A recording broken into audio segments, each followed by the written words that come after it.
Ladies and gentlemen, welcome one and all to what some people are dubbing the Taylor Gauntlet. We have a double header tonight with Taylor's Angels taking on Cavan Champions, following which they'll take on Stinky Steve and the BO Boys, my own team indeed. And debuting on the stream tonight in my co-casting seat, we have the amazing Poddy. Poddy, how we doing?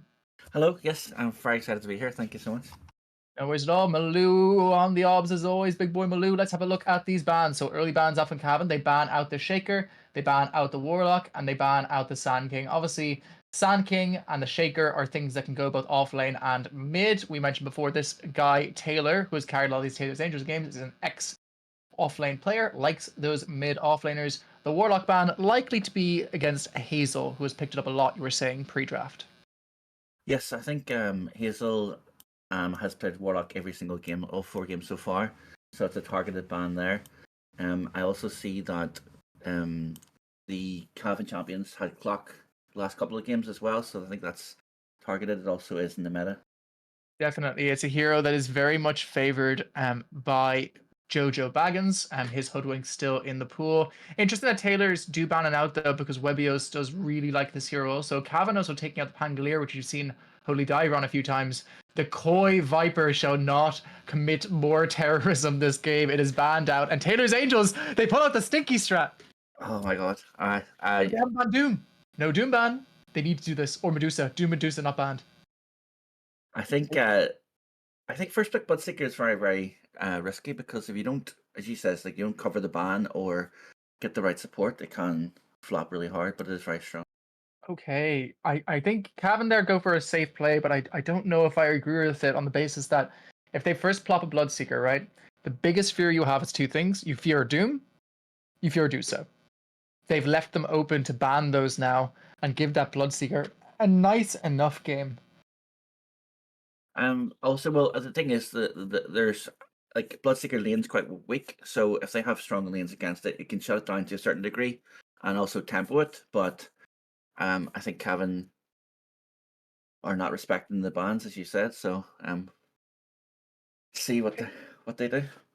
Taylor's ban out the DK. It's okay into Blood. It's not absolutely unbeatable, but we have seen Cavan pick it up a few times on Seer. It is one of those Seer comfort heroes. Seer's Alchemist also out of the pool. They take out the Pause 3. That is the Koi Dawnbreaker going out. Here, waiting for this next pick coming up. If you're a Cavan, you're probably going to hope to ban something that combos well with Bloodseeker, which normally is one of those mid playmaking heroes that can make a lot of space for it, or support, as you said, who can babysit in lane. We might see something like an Abba ban here.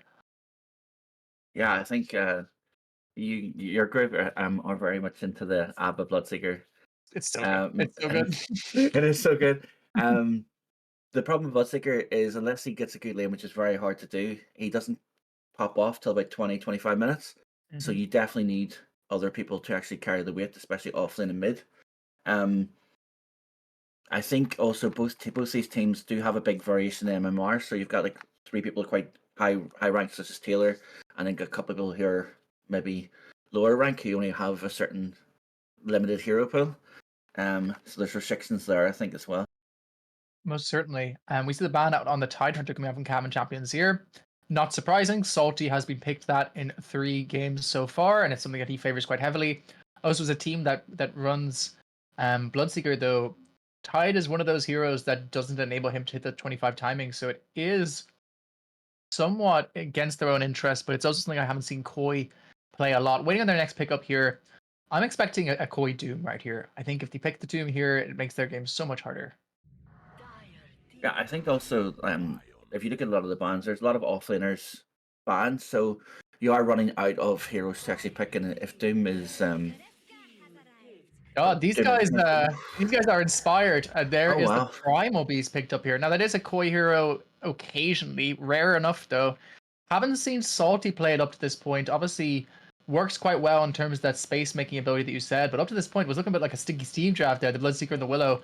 They are in quite a position to punish this Bloodseeker in lane at this point. It's a little bit concerning, especially considering the 5-player, as you mentioned, has been throwing in some great performances this league, but is on paper the weakest player, and Cavan famously very aggressive in their lane movements. So I'm a little bit worried for the side of Taylor Angels.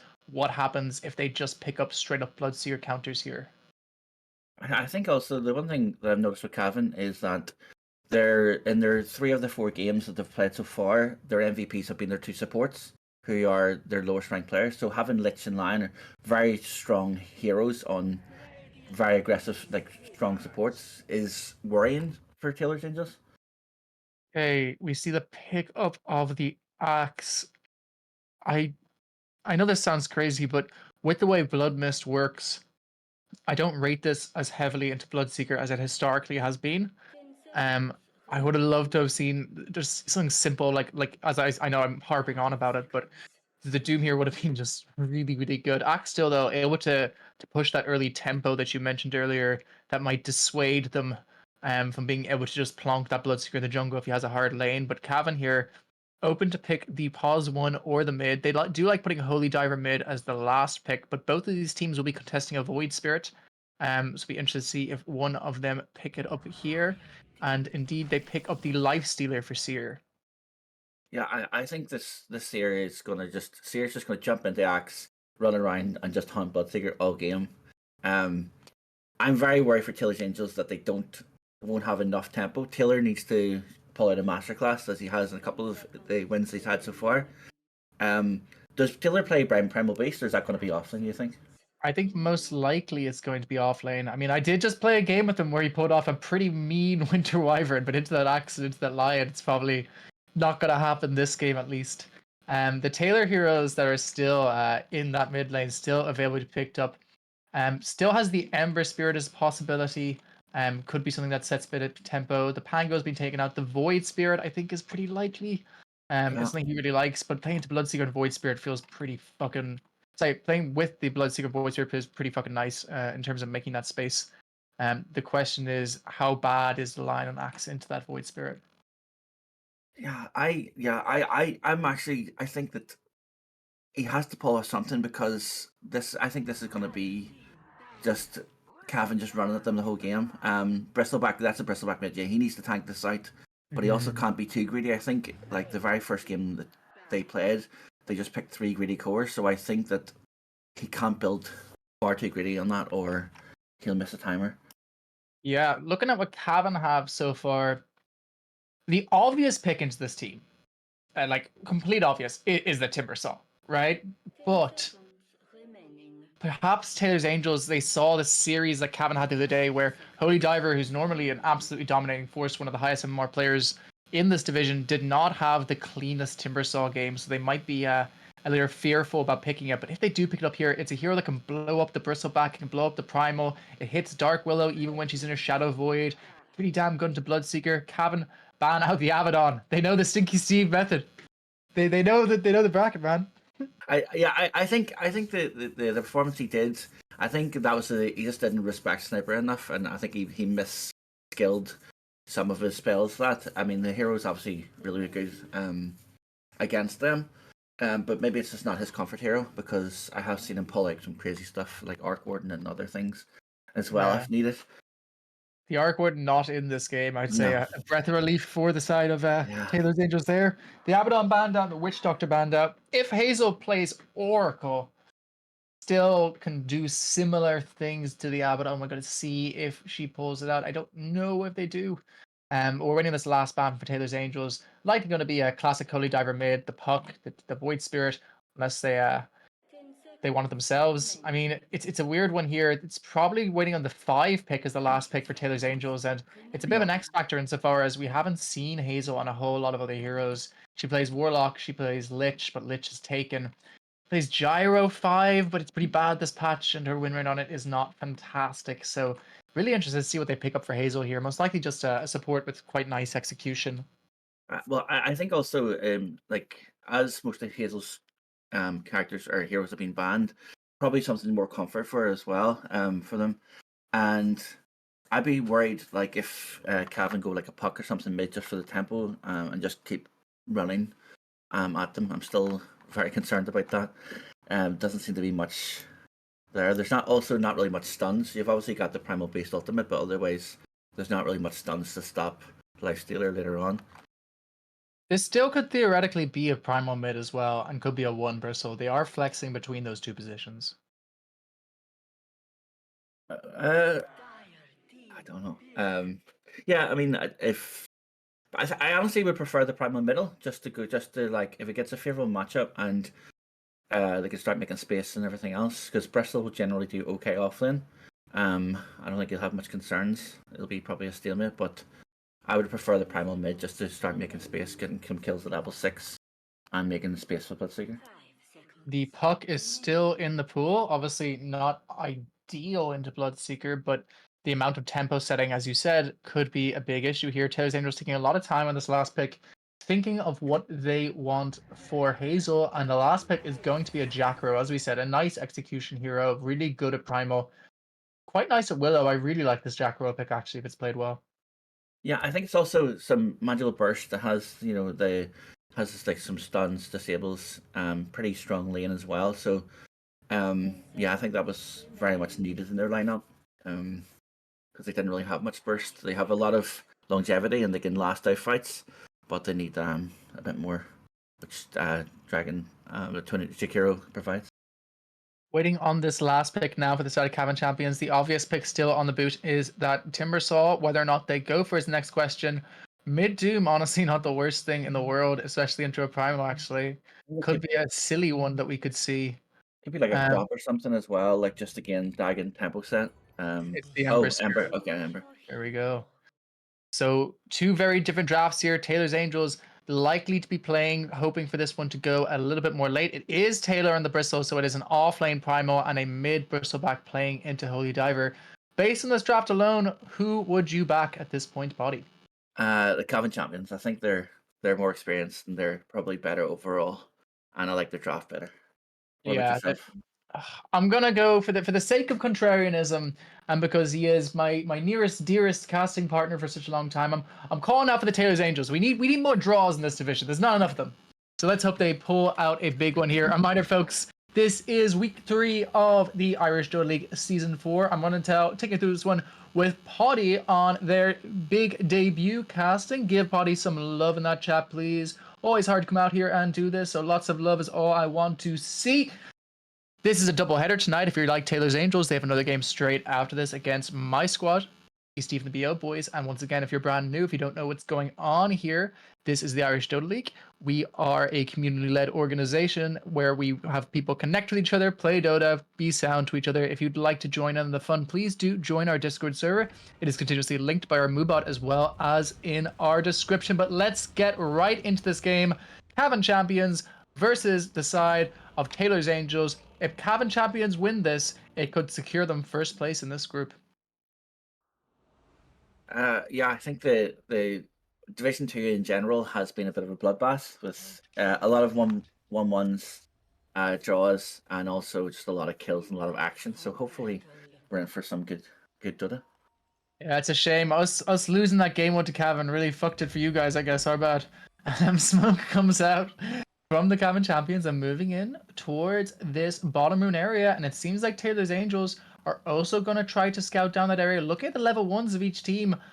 You know, Frost Shield's very good, but I'm liking a Jackro level 1. I'm liking a Bristle level 1. You don't, it's not too bad in the I like a Primal. Willow level 1. The Willow, That's true. I'm prone to walking those branches, so I think the well, hopefully we get them beaten up. The Lich is very far up. The Lich does pop that smoke. Jojo Baggins does show Taylor walking towards that Lich. The rest of Cavan, though, directly behind him. They throw out the silence from the Bloodseeker. It looks like they've got Jojo. Oh, but a really nice stun coming out from Broccoli. Might save him here, but no, not enough. In comes the Trample out from that Primal Beast. First Blood going into the back pocket of that Bloodseeker. A lovely First Blood on the exact hero that you wanted on. Yeah, I think the Lich. I think the Lich was a wee bit too out, but also I think some people wanted to fight from Cavan and some people didn't. So Lich also had the skill Frost Shield, which is going to suck for the first level of the lane as well. So quite unfortunate. Looks like Broccoli is going to go for the steal here. He is set up next to him. Has the stun ready? Does he pop it? He does. Does he steal the rune? He does. Great play there from Broccoli. Triple rune now onto the side of Cavan. But hang on. Might be in some trouble here. The Lion hit up with that Brambles, taking a lot of damage on him. 1 or 2 more right clicks. All it's going to take for Cavan to lose a second hero here. But it looks like Broccoli... Oh, he turns back into him. Oh, And he decides to die. I think that that looked like a mouse click. I don't think the way he did it that he decided to die, or he would have at least delayed it. So it looked odd.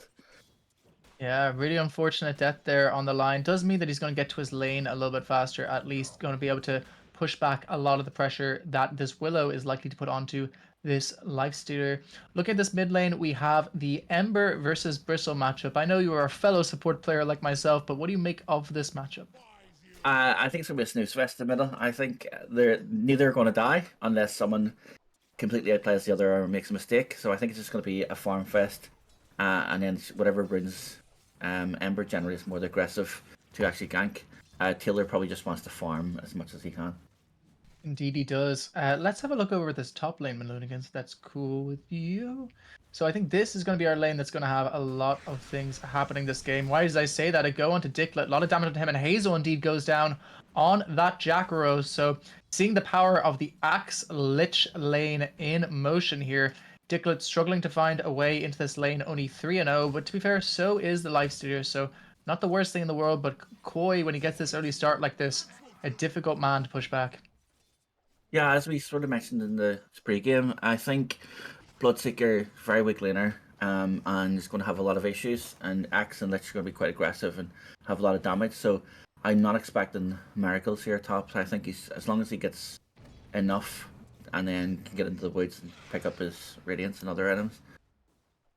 Yeah, it's gonna be hard to even do that this game though, and the trade-off is that you have Koi having a really nice early game, and we mentioned earlier if that Axe gets an early blink, this lane becomes significantly harder. They hard pull the small camp, which is a little unfortunate because now Axe can just kind of group them up, let that range creep go through so that they're generating a double wave and also gets those last hits. But it's some vital farm in Dicklet. Koi deciding actually to skip the wave quite early here. And just pull it away, force this Bloodseeker to farm under his own tower. Don't know if he necessarily needed to do that there, buddy. No. I think if I was Bloodseeker, I'd be happy with that. You know, Bloodseeker, if he's contesting the creeps with Axler and Litzler, he's not having a good time. Under the tower, I don't think he cares much. Yes, he'll take a few hits, but he's going to guarantee majority of the last hits. So I don't think Axe needed to do that. Probably a bit of a mistake. Yeah, some Frost Blast though. All the meanwhile, one of the issues with a Bloodseeker lane is that if you don't have a way to sustain it, he's quite liable to be just continuously burst. And Hazel, obviously, with no way to do that, it's going to be really important to get things like that Lotus Orb, especially into an Axe who just spins while you're trying to farm like this. It's just very difficult for Dicklet, but those couple of levels really big there for the Bloodseeker. Getting himself up to level 3 on account of that creep skipping play. Yeah, I think like if I was Hazel, I would still do the safe lane pull. What I would do is only pull one or two creeps and just get guaranteed denies. They cannot stop back, so what they're trying to do only is just maximize Bloodseeker. So I would be sacrificing or pulling in one or two creeps, getting them killed, and just doing what you can. Like Bloodseeker here now because he's had to move away from his tower. He's It's in just trouble here. Gets caught in with that fear. They have the Ice Armor. They have the Blast after as well. They do not have a call on the Axe, so they aren't able to stop Dicklet full stop, but they are able to take out a lot of his HP and stop him from farming. But a nice play there for Dicklet. Look at him, 16-1 now on this Bloodseeker, really picking himself back up to this game. The real difference this game so far being the difference between the off lanes, 24-3 on Axe versus just an 8-3 on Salty's Primal. yeah, the Primal's not having a good time. The they're having now he's now having to creep skip and kill neutrals and they're just getting bullied bottom lane. Go now onto Oh, Koi, but Koi's stronger, and Dicklet overextends, gets chopped down by this axe. The combination of that Lich armor just enables him to dive that tower, get that kill on Koi. Right as we're singing the Bloodseeker's praises, we caster curse him entirely.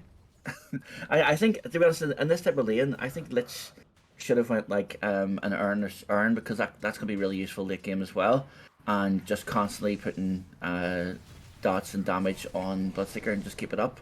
Looks like another go now. I want this axe. He does have the blood right this time. Could be in some trouble. Fear comes out from this Lich. They're doing a lot of damage to Dicklet. Dicklet forced out again. Hit up with that Battle Hunger. Because he's nowhere near lane, he's going to have to tank up most of the damage of it as well. So a really nice play there. Forcing Dicklet out of regen right as they're able to pick up that Lotus as well. So really, really nice for them. They'd left in the pool that whole time. 2 minutes to the Wisdoms, and Now your Bloodseeker can put on the pressure that he needs to in order to get that wisdom for yourself. Meanwhile, Diglett being pressed down by this Jojo Baggins Lich. Lich is level 2 Frostblast. Meanwhile, bottom lane, Broccoli does chop down that Primal Beast. Could be in some trouble here. Solo lane for the Lich, though. Hazo doing a really good job, putting a lot of pressure onto Lich. Might even take him out here. Doesn't quite manage to do so. In middle lane, looks like Holy Diver could go down to Taylor. One more Quill is all it's going to need. My voice is getting tired. Down goes that Ember Spirit to the Bristleback. These lanes are getting spicy, buddy. Div 2. It just everything just started kicking off. I think Lich is fine. Lich has Tranquil Bits, so he's just sacrificing HP to keep harassing. Yes, get zoned out a bit, but we'll be back up to full HP. The kill mid is going to be massive for Taylor. Taylor's been stacking the woods and stuff as well, and I think if Taylor gets a good timer, it's going to be pretty rough for Cavan. Gank now from Holy Diver puts himself on the cliff, but he has a second Remnant, comes out onto Salty. Salty, he does not have any form of stun, but he does not need one. No bolas and Holy Diver not needed. Diglett, meanwhile, on the top lane, also pushed out again on this Bloodseeker. So Bloodseeker now falling slightly behind Seer, and also forced to pop that salve by those raindrops, put himself even further away from that radiance. I think the difference here is the offlane. Like Axe is obviously getting quite a lot. And I think Salty is just not getting enough.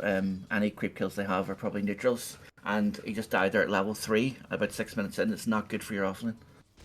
Indeed, it's not. 7-minute runes are up. Doesn't seem like either team are going to do anything fancy with it, unfortunately. No 7-minute click-offs like our game, I believe. So it looks like Webio is just going to stack this, be able to take that wisdom for himself. But Broccoli is coming in now. And Webios has not directly gone towards the rune. This could be an issue. You favor the stack instead of your own wisdom. Do not notice by Broccoli. If Broccoli goes in there, that's a stolen wisdom. Would have been really bad. Fast 6 on Lion and on Lich is not what you want. So almost a massive mistake there. As a forever support, see not getting your support. You're right. It's the worst. Like I actually have to call my team at 6 minutes and say, by the way, it's coming in a minute, to remind them, because if one team gets doubles up on that, it's game over a lot of the time.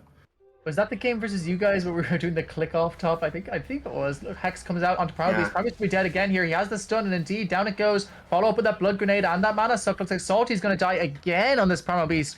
Not his game. When you get this guy off his Tidehunter, it seems like he has a difficult time coming back into it. But Taylor, hoping to rectify the lanes, coming in with that invis.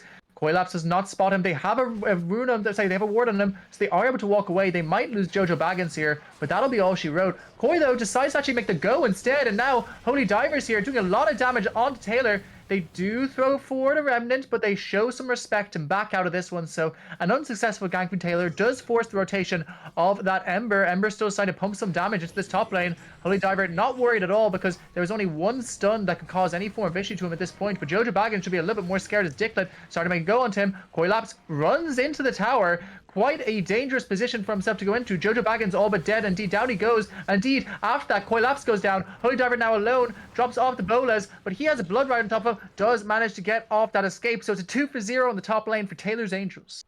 I think, as we mentioned before in our pregame, the sustain of Taylor's Angels, if they draw out fights, the Bloodseeker gets activated and have a good time. So there, we just seen how powerful it is.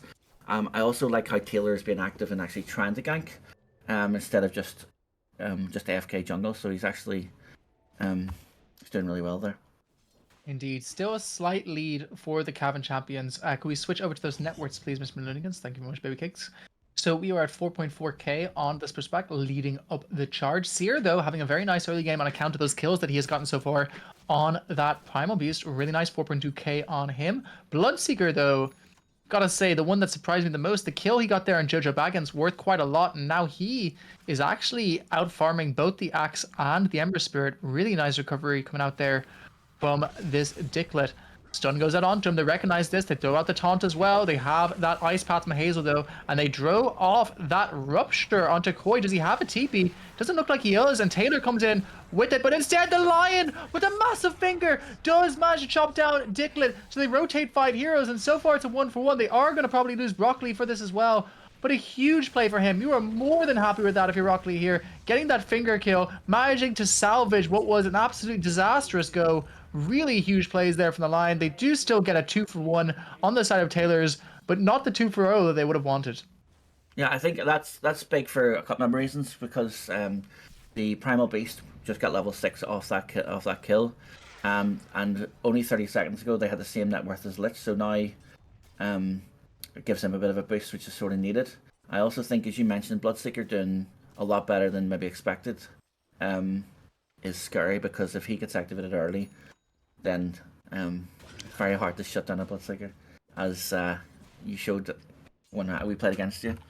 Indeed. One of the things I'm worried about though here is that the Bloodseeker to Lifesteal matchup is not entirely ideal. You know, Bloodseeker doesn't like playing into things that can just stand and fight him. Out comes the fear, out onto this Jackro. He is all but dead.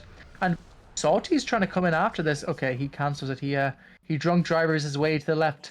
The road is his canvas, his alcohol's paintbrush. Holy Diver though, make your play onto Taylor potentially. He has Broccoli with him. Broccoli does not have his ult yet. The Lifestealer is inside Holy Diver as well, as indicated by the giant red dot above him. He jumps in onto Taylor, throws out that root. Do they have enough to kill this Bristleback? They're doing everything they can. Follow up though from this big old Dawnbreaker stops. But look at the ult coming up for the Lich. Jojo Waggins with a huge play. The follow up with that Sinister Gaze as well means that he is able to take down that Taylor, big, scary Bristleback, and Dicklet tries to join, but it's disastrous. They do manage to take out Seer. They might also manage to take out Broccoli, but they're just going to lose their Primo thereafter to Koi. Koi misses the dunk, but it's a triple kill for Holy Diver. A ginormous Lich rotation across that bottom lane salvages that fight. Yeah, I think that was going really bad until Lich did that. So Jojo, definitely MVP in that engagement. Turned it into a 4 versus 2. I do think the offlane difference is a big issue here. Primal just seems to be a big creep at the minute and isn't really doing any plays. One thing also you mentioned about Bloodseeker not wanting to go into Nyx. I think his job is going to be let Primal frontline, and then he just starts picking off from the side and just gets stronger and stronger as the fights go. I don't think his job is to go straight in for Nyx man fight. It's not really optimal. Yeah, I mean, the one thing that you could say though is even in that late game, if that Lifesteer can jump inside that big old Bloodseeker, could be a little tricky in that he's not attacking. But Seer so far having a quiet enough game as well. That rotation obviously very big, but he is far out leveling Dicklet. Like, while Dicklet is doing pretty decent in terms of his CS, meanwhile, middle lane, Hazel cut down by Holy Diver again. Holy Diver is starting to feel himself a little bit on this Ember Spirit, I believe. Yeah, I think Holy Diver obviously died in lane to Taylor, but is starting to pick up some kills. And I think his job is just to pick on supports as much as he can, shut them up down a bit. Once And again, we what? mentioned earlier, the Lich is a higher net worth than this Primal Beast now. Yeah, the Lich is scary.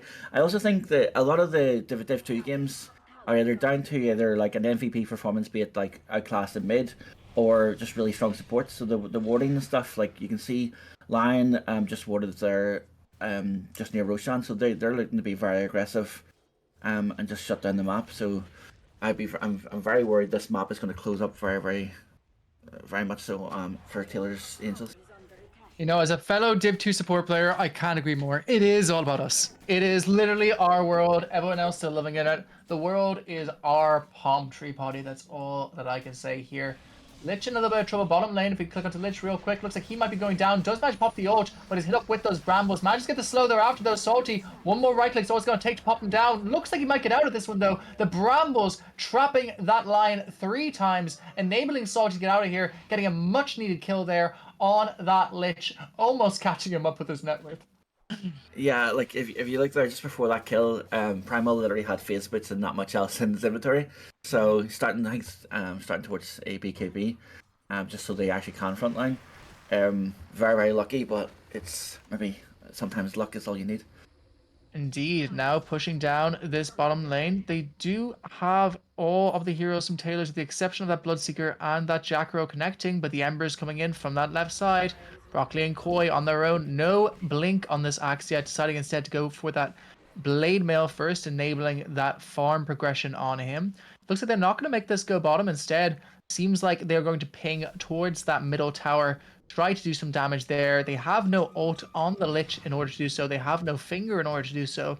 But they feel like Holy Diver, with this Maid Slayer recently picked up, is enough to pressure down the last few clicks in this tower.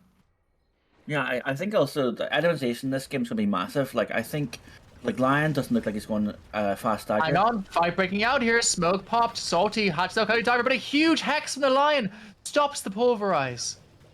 Means that they aren't able to get anything out of that fight. My apologies, Potty. Go Oh, ahead. it's okay. No, I think Lion looks like he's got Scepter Cyclone Stick queued up first item, which is not it's not what I would go. I think a quick dagger and just blink initiate and initiate instant hacks on anyone they die with good follow up. So I don't agree with the choices here, but maybe they know better than me. Indeed, we do have a big item pickup for the side of Taylor's Angel as well. If we can click that back for just a momento, he has that Aghanims finished. So this next fight will be quite a lot of damage. Holy Diver though in onto Hazel. Hazel struggling a little bit on this Jackrow, and she gets popped down. Taylor trying to get the revenge kill, coming in with that Bristleback. He throws out his W on this Ember Spirit. He does manage to block out all of the damage coming out from that rupture with that jump. It's far enough away that he's not hit by it. They do throw out the fear onto the axe, but it's not enough. Taylor goes down, and now the Lich Ult throws. It only hits Hazel, but it seems like it's more of a dissuading ult, and if they are just able to push away that big, scary Dark Willow, and now Dicklet is alone. One call is also going to be for him to go down. Make it 3 kills for the side of Cavan off a really well executed team fight there, just kiting them to oblivion while their Lifestealer is farming. Yeah, I think there's a big difference in regards to the sort of team orientation. Taylor's Angels don't really have anyone really good at initiating, except for Primal, who's currently behind the Lich net worth. So they can't they sort of chase a lot, whereas Cavan have, Lich can initiate, Lion can initiate, Axe initiate, Ember initiate. So they have a lot more versatility in how they can pick fights. Oh no, Salty might be caught out again here. Hit up with that stun from this lion. They have the Lich behind him. Salty's deciding to go in instead. He's hexed up. You aren't that tanky right now on this Primal Beast. And indeed, they show him in his place. Koi with another kill. Taylor, though, trying to get the follow-up. Root comes out onto the Dark Willow. Dark Willow also looking quite dead. They might get Koi for this, but maybe not even. Taylor does manage to take out the axe, but it's another 3 for 0 in fast succession. Hazel also out of mana. Lion draining it from her. Double kill for Jojo Baggins. A 4 for 0 in this bottom lane. Things going from bad to worst for the Taylor's Angels. Yeah, as highlighted, the MVPs in Cavan are the supports, and I think there's a big difference in the supports. Even Lion is starting to catch up in Primal. Lich has surpassed him by 1,600 gold. So there's a big issue there. And Sears, as you said, been farming literally all game. I don't think. I'm worried for Taylor's Angels that have any way of coming back to this. Yeah, it's interesting because last time I talked to Seer, he says he doesn't believe in farmland being given back to people who originally owned it. So it's quite interesting to see him taking up so much of this farmland on our wonderful South African Pause 1. You're welcome, Seer. That one's for you. 10k right now on this Lifestealer, 9k picked up on the Ember Spirit. So far, an 11k net worth lead at just 18 minutes, the Cavan champions. Potentially the most one-sided game we've seen in Div 2 so far. Yeah, like 11k in 18 minutes is huge. And I don't see much way back unless Cavan overextend. There's a dagger up an axe now. They're starting to get all the items they need to just Dicklet will be in some trouble here. He's being pincer maneuvered to the left, the right, the oh shite. In they come. They drop off that little bolas onto him, but he's still hit up with the axe skull. They take out Hazel to start the fight. They take out the Bloodseeker immediately thereafter. They throw out the Lich Ult, but it only hits his own Ice Spice, so he doesn't manage to do anything with it. Holy Diver tries to get the stun out onto that Primal Beast. Doesn't manage to do so. A nice clean 2-0 for the side of Cavan, but not getting the +1 onto the Primal. Yeah, I think even there, the Glitch just walked out in on its own and has no fear. He's so far ahead that he's near catching up in Bloodseeker now in net worth. And he's going to get a 4-star very soon. And they took it, the dragon, just to the side. But yeah, I thought this before the game that they're going to get steamrolled and the map's going to close up. And it looks like my prediction's coming true so far. Indeed he is. Call him Polystradamus. Dicklet being hit up by Seer. Doesn't have a way out of this fight. The beautiful chains coming out there from this Ember Spirit. Another death on this Bloodseeker. I think the Bloodseeker, obviously Bloodseeker has the Radiance now, but Bloodseeker also needs a BKB, and I don't think the Cavan champions want to give him respect or the time to actually farm it, so they're just going to try and take as much objectives as possible before Bloodseeker's ready to fight. think it's one of those things where because of Bloodseeker's build up, you do need a support that is in some way either healing or saving. I mean, obviously the Ice Paths from Hazel have been excellent this game, but you know, he is not a BKB builder. He is a Radiance into SNY builder. You need to protect him before he's able to get that SNY online. And the supports just it's not that they don't have the toolkit, it's just they haven't been in the position to be able to save this Bloodseeker most of this times. And not necessarily their fault. Bloodseeker has walked out a bit aggressively a few times, but Dicklet, as a result, a flat Radiance at 21 mins, which is not what you want to see, especially since they're about to steal this Wisdom rune for 21. Yeah, I think even the Lion Lich are two or three levels above the Bloodseeker. So even the supports are threatening the Bloodseeker at this moment. Hazel did really well in lane, but I think after that, they just didn't do much. Oh, that's a nice shard. Yeah, Pick up that platelet, baby. You're indestructible. Let's see it. I always love when the shards come out that a support gets it because we have a hard time as it is and getting gold. I'm my team's designated fluffer, so I get no gold unless I get the shard. So Me um, too. You know, it's Praxis. You know, we have big ol' Key on my squad is our Blink Dagger builder, so I am in mode poor, although I do forget to buy wards, but that's not because of strategy, it's because I'm bad. It looks like a smoke coming out from the side of Taylor's Angels. They have all four caught up in it. Broccoli could be caught, but Holy Diver and Lich are also smoked behind him. They do pop that smoke, immediate hex out onto this massive primal Crystal jump. Black, but a massive primal jump into an even bigger go there from this Dark Willow. 2 kills and follow the Pulverize, a triple kill for Taylor's Angels, turning this game in their head. Let's have a look at how much gold that exchange. Can we hit that fight recap? A 4k swap from that one fight. Huge blunder there from the side of the Cavan champions. Yes, I think obviously I'm starting to despair here for Taylor's Angel. So the Evans pulling out a clean 3 kills. Oh no, This Hazel. week. Oh no. Oh no, no, no, no, no. You See, want to fight, but you're not that strong yet. I'm no. sorry. I think with the supports this game, especially for the Twin Dragon, half of the other team, or the 3 or 4, can solo the Twin Dragon if she's out of position. So it's really rough game to play. Indeed it is. At least one shining note from that fight. The Parma Beast, now a higher net worth in the sports. Hell yeah, Wait, buddy. okay. There's the copium as yet. Well, the BKB is up as well, so at least even in a normal fight, the Primal can still maybe create a bit of confusion. The issue is this axe and Lifestealer are just gonna jump on someone and explode them very quickly. Lions build Ul Scepter into there's no dagger. I don't know. I don't understand. Yeah. I, yeah, I don't understand that. Blink daggers are those who want to get away. He merely wants to go in. Broccoli knows no fear. I think a blink axe is one of the best initiations in the game. So, No, everyone thinks that. I'm just trying to find an excuse. Oh, yeah. Roche now spawning bottom. Taylor's Angels could sneak this one. It looks like they're going through the portal. This could be a bad go, but Jojo Baggins is there ready with the wards. Support going first. Our team didn't learn that our last game, unfortunately. Very, very nice. They are now able to set up for this Roche fight. They have all of their ultimates available to them. Can we click on the live steer for a moment, please? So he has the SNY finished, and he is building in towards that, what looks like a silver edge for Taylor.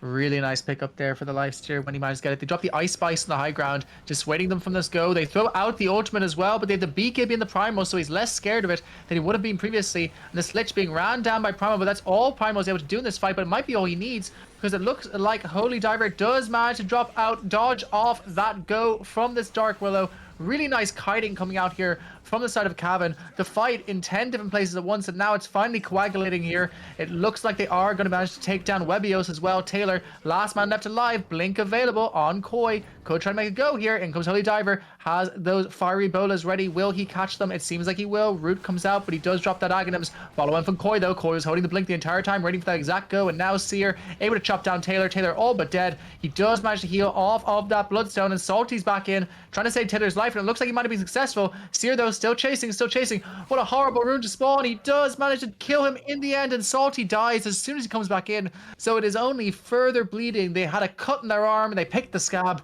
It is a 5-0 in favor of the side of Cavan champions. I think also on the side of that fight, the Lich started breaking Salty's ankles, forced the BKB, forced all the primal spells, and then dodged everything. And then Primal had to TP away and come back into the fight late, so had zero impact on the main fight, um, which is unfortunate for Taylor's Angels. Indeed, Cavan saying, "Hey, we want to return to Div 1. We don't like being top of Div 2. We want to be bottom of Div 1 again. Come on, put us back in our rightful position." That's what they're saying this game. I think the warding they're doing. I mean, there's the warding. They're just trying to close up the map. Lich is literally walking around doing what he wants this game. I would like to see a Glimmer Cape or something picked up because that's the only way Lich is getting caught. If but yeah, Primal is similar net worth to both supports. There's a big difference there. Yeah, almost the Sanj and Yasha on this Bloodseeker, but they have this the big infested. Diglett does spot him out. The infested axe does not manage to rain terror upon that Bloodseeker's head. Does manage to get out of that one, so a really nice escape there from something that could have been particularly bad. Just still choking out this map on the side of the Cavan champions, and very close now to that silver edge with that break ready up for both the Primal and most importantly for that Bristleback. I think actually the going back to the Lions build, I think what the Lion is looking to do is just delay so that if Bristol or someone goes on the Lion, they just cycling themselves in the air by a couple of seconds. I think that's the plan, is to stay alive. Indeed, it seems so. You know, I normally root for my boy Taylor, but considering my own stacker playing them next, if Cavan want to mode to spare them for the next hour, I will not complain. Well, I think after Dundalkland, when Taylor failed his audition for Imprint Academy, and didn't make the cut, he's obviously been trying to climb back up the ranks and get his name out there. So I don't know if this is working for him. You know, He they is. say with the tier list, you know, bigger number, better tier. Tier Div 3, true gods of Dota, you know? So maybe he's he's doing quite well, in the game, but I don't think he can do this all alone, unfortunately. Indeed, salty and some trouble here potentially. It looks like Deer is, you know, those videos of like bears and humans who walk into each other and they both walk away. Yes, That's kind of what that looked like there. You know, they both managed to get out at the end. just a little drive-by there. There's nothing wrong with that. Just having a look. Uh, I think the Bloodseeker went Sanj, and then I would have just went straight BKB and ran down the supports. I don't think the Sanj and Yasha, because if you pick up that, it's a very, very good item, but you still need another nearly $4,000 after that to get the BKB. Whereas this Lich and Lion are going ham. Indeed, they are. So far, 16k net worth lead at 28 minutes. So they have stemmed the bleeding somewhat if you compare it to how they were doing previously, but still not what you want to see right now if you are a Taylor's Angels enjoyer. But keep in mind, they still have another series after this. Another game versus the side of the Cavan champions, as well as thereafter another series versus the BO boys, who I hear are fond of a little throwing. Do you have any special strats or any targeted before for Taylor? Any It's thing you very want to easy. divulge? You see, you ban all flight heroes and it covers 2 of their cores. Yeah. Very easy draft. Yeah. Seer getting hit up with all these spells, but he seems like he's almost too big right now. Too big to fail. He's a bank in 2008. Does manage to take a lot of damage down. The Primal Beast, the really nice going to Koi, stops his jump. Follow up with this Rupture as well. This could be some issues for the Axe, even with that BKB. Diglett on top of him. Does manage to throw out that call. Does manage to catch out that Axe. So that Bloodseeker. So Bloodseeker going down. They've lost that Primal already. In comes Holy Diver. Manages to do a lot of damage out the supports. Does take out Webio's Taylor. Last man left alive to tell the story of his team, because it seems like Hazel's going to go down in the backlines on that Jackro. Taylor does manage to take out Jojo back on his way out, but it is a 5-for-1 buyback now from this Bristleback, buyback now from this Dark Willow, but will it be enough? It doesn't seem like Seer is scared of this whatsoever. I'm going to right click onto Taylor, but it seems like a third buyback is now forced from that Jackro, which means they're going to turn tail and run, quickly going from a 16k to a 23k net worth lead in favor of the Cavan champions. Yeah, I think you can see there the Lich did a lot of work. Obviously to die. I think just the items, the heroes are just a lot stronger. I don't think that the Taylor plan is obviously having 3 strong or greedy cores. I don't think it's worked this game. I think Bloodseeker needed a lot more time than he was given, and he's just not as strong as maybe Taylor would want. Indeed, and now the side of Cavan Champions gonna start playing safe towards the end of this map. It seems like they're gonna wait potentially for this Roche to come back up, but it's a late respawn, 4 minutes 40 before it may respawn, so they have a bit of time before they have the final death push coming in from the side of the Cavan Champions. The Bloodseeker obviously is going to be that X factor. He really needs that BKB before this next fight. Yeah, again, as I mentioned, Sanjasha, it's a very good item, but I think the BK was needed first. Um, I think if there's one more fight that goes bad for Taylor's Angels, I think the game's over. They're just going to take the whole base. Obviously, with three people buying back there, they're on timers, and the Cavan champions just get stronger and stronger. All their cores and even their supports here now cores are just really strong. They've itemized really well.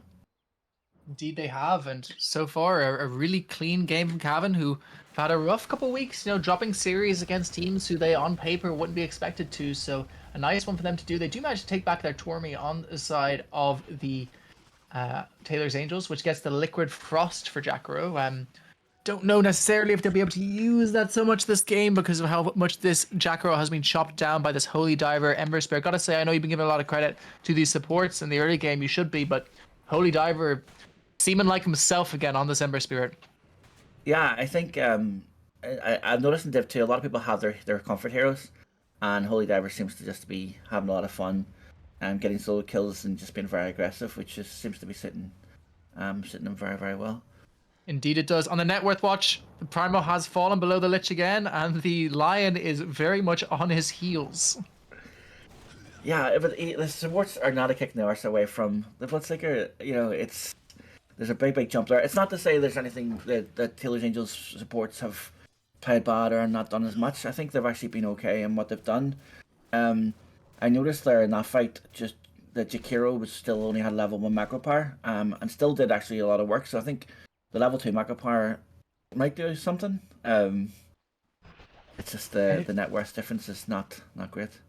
Taylor cutting the wave, TPing away straight away. Worth noting on the live here now, we do have that Silver Edge. He has that break jumping now onto this Dark Willow. Finger of Death coming out from the Lion.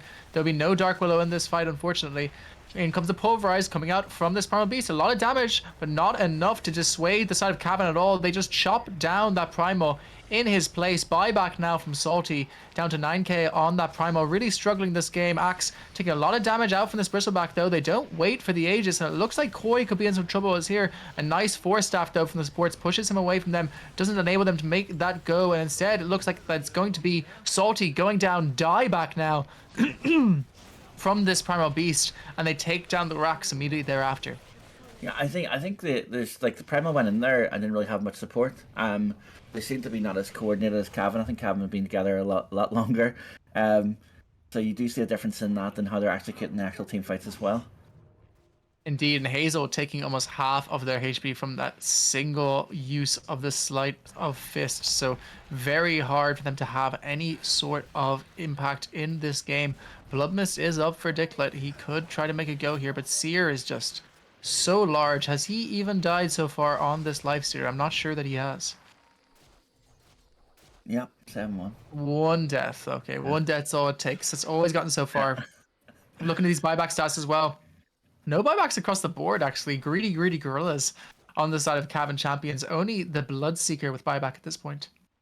I don't think Cavan Champions are concerned too much. Even if they get team wiped, I don't see them losing that much. Maybe like tier 1, tier 2 mid. They do still have the tier 1s to mid, and yeah, rough. Yeah, that is quite rough. Dicklet should have BKB very soon. I don't see much effect of the Bloodseeker. Maybe like teams like yourselves who actually off the ways and pick around it, who actually to enhance it.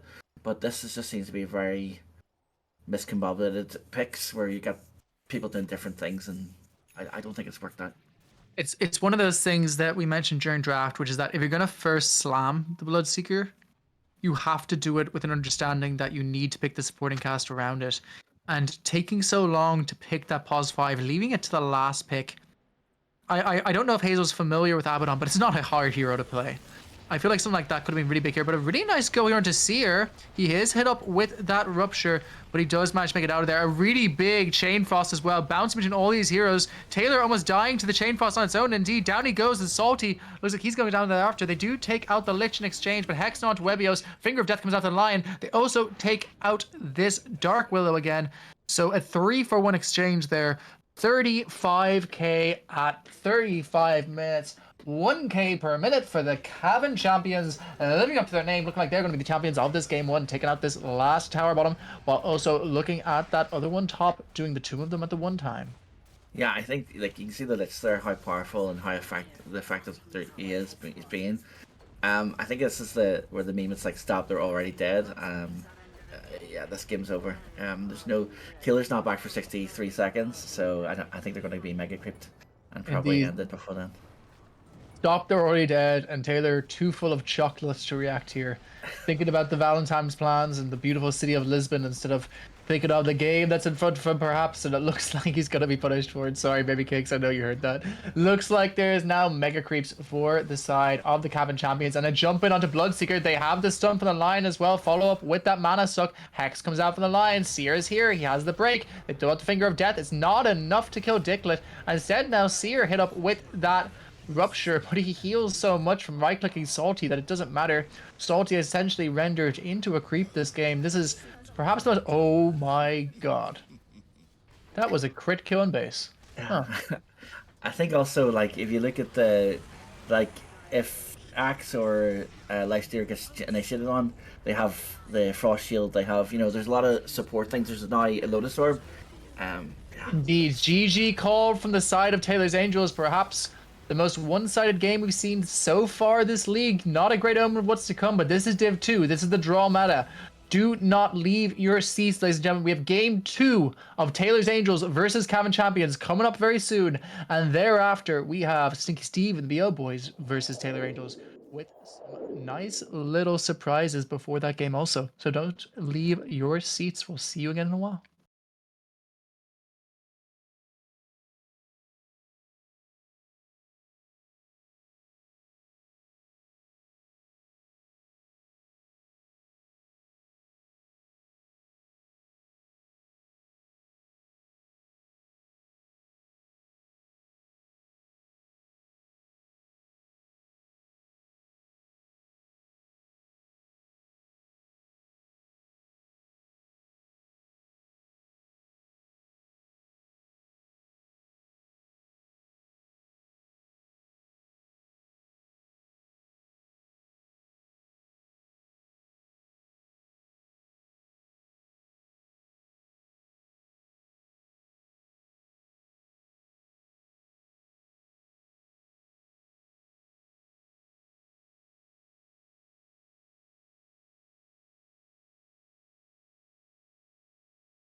Ladies and gentlemen, we are in game 2 of the Taylor's Angels Gauntlet tonight. I'm Running Tao taking through this one with what was a fantastic debut performance in game 1 from Potty. Can we get some love for Potty in the chat? Potty, how we doing?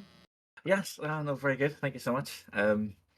Excited to see this. I think Taylor's games so far have been game 1, go greedy, didn't work out, and then game 2, Taylor just turn up and solo game. So let's see if he can do this.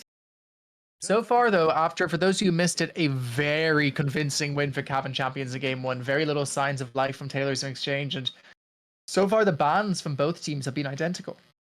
10 seconds. Yeah, Warlock banned. I'm waiting on the Tidehunter ban.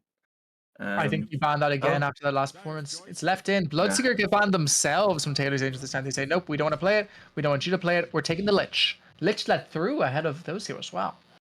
I think Lich is probably if not one of the best supports. I wish I could play Lich. He gets banned every game. Yeah, Lich, a very nice support to play as well, insofar as the execution isn't too hard. Although I will say, what makes Lich so good in high level play, and I'm not going to take credit for this one. This is from dear Solar Crest, my boy who watches my games. What makes him so good in these high level pubs is his ability to solo hunt heroes. And I don't know if Hazel is aware of this. It'll be interesting to see this game if they are. Ogre Magi picked up for the side of Cavan Champions. Brock Lee, very fond of that hero. Yeah, I think as you mentioned, Lich can one of the few supports to cancel pretty much anyone with their shard. The Ogre is just a hero that's just solid, so to hit level 2, very, very strong in lane.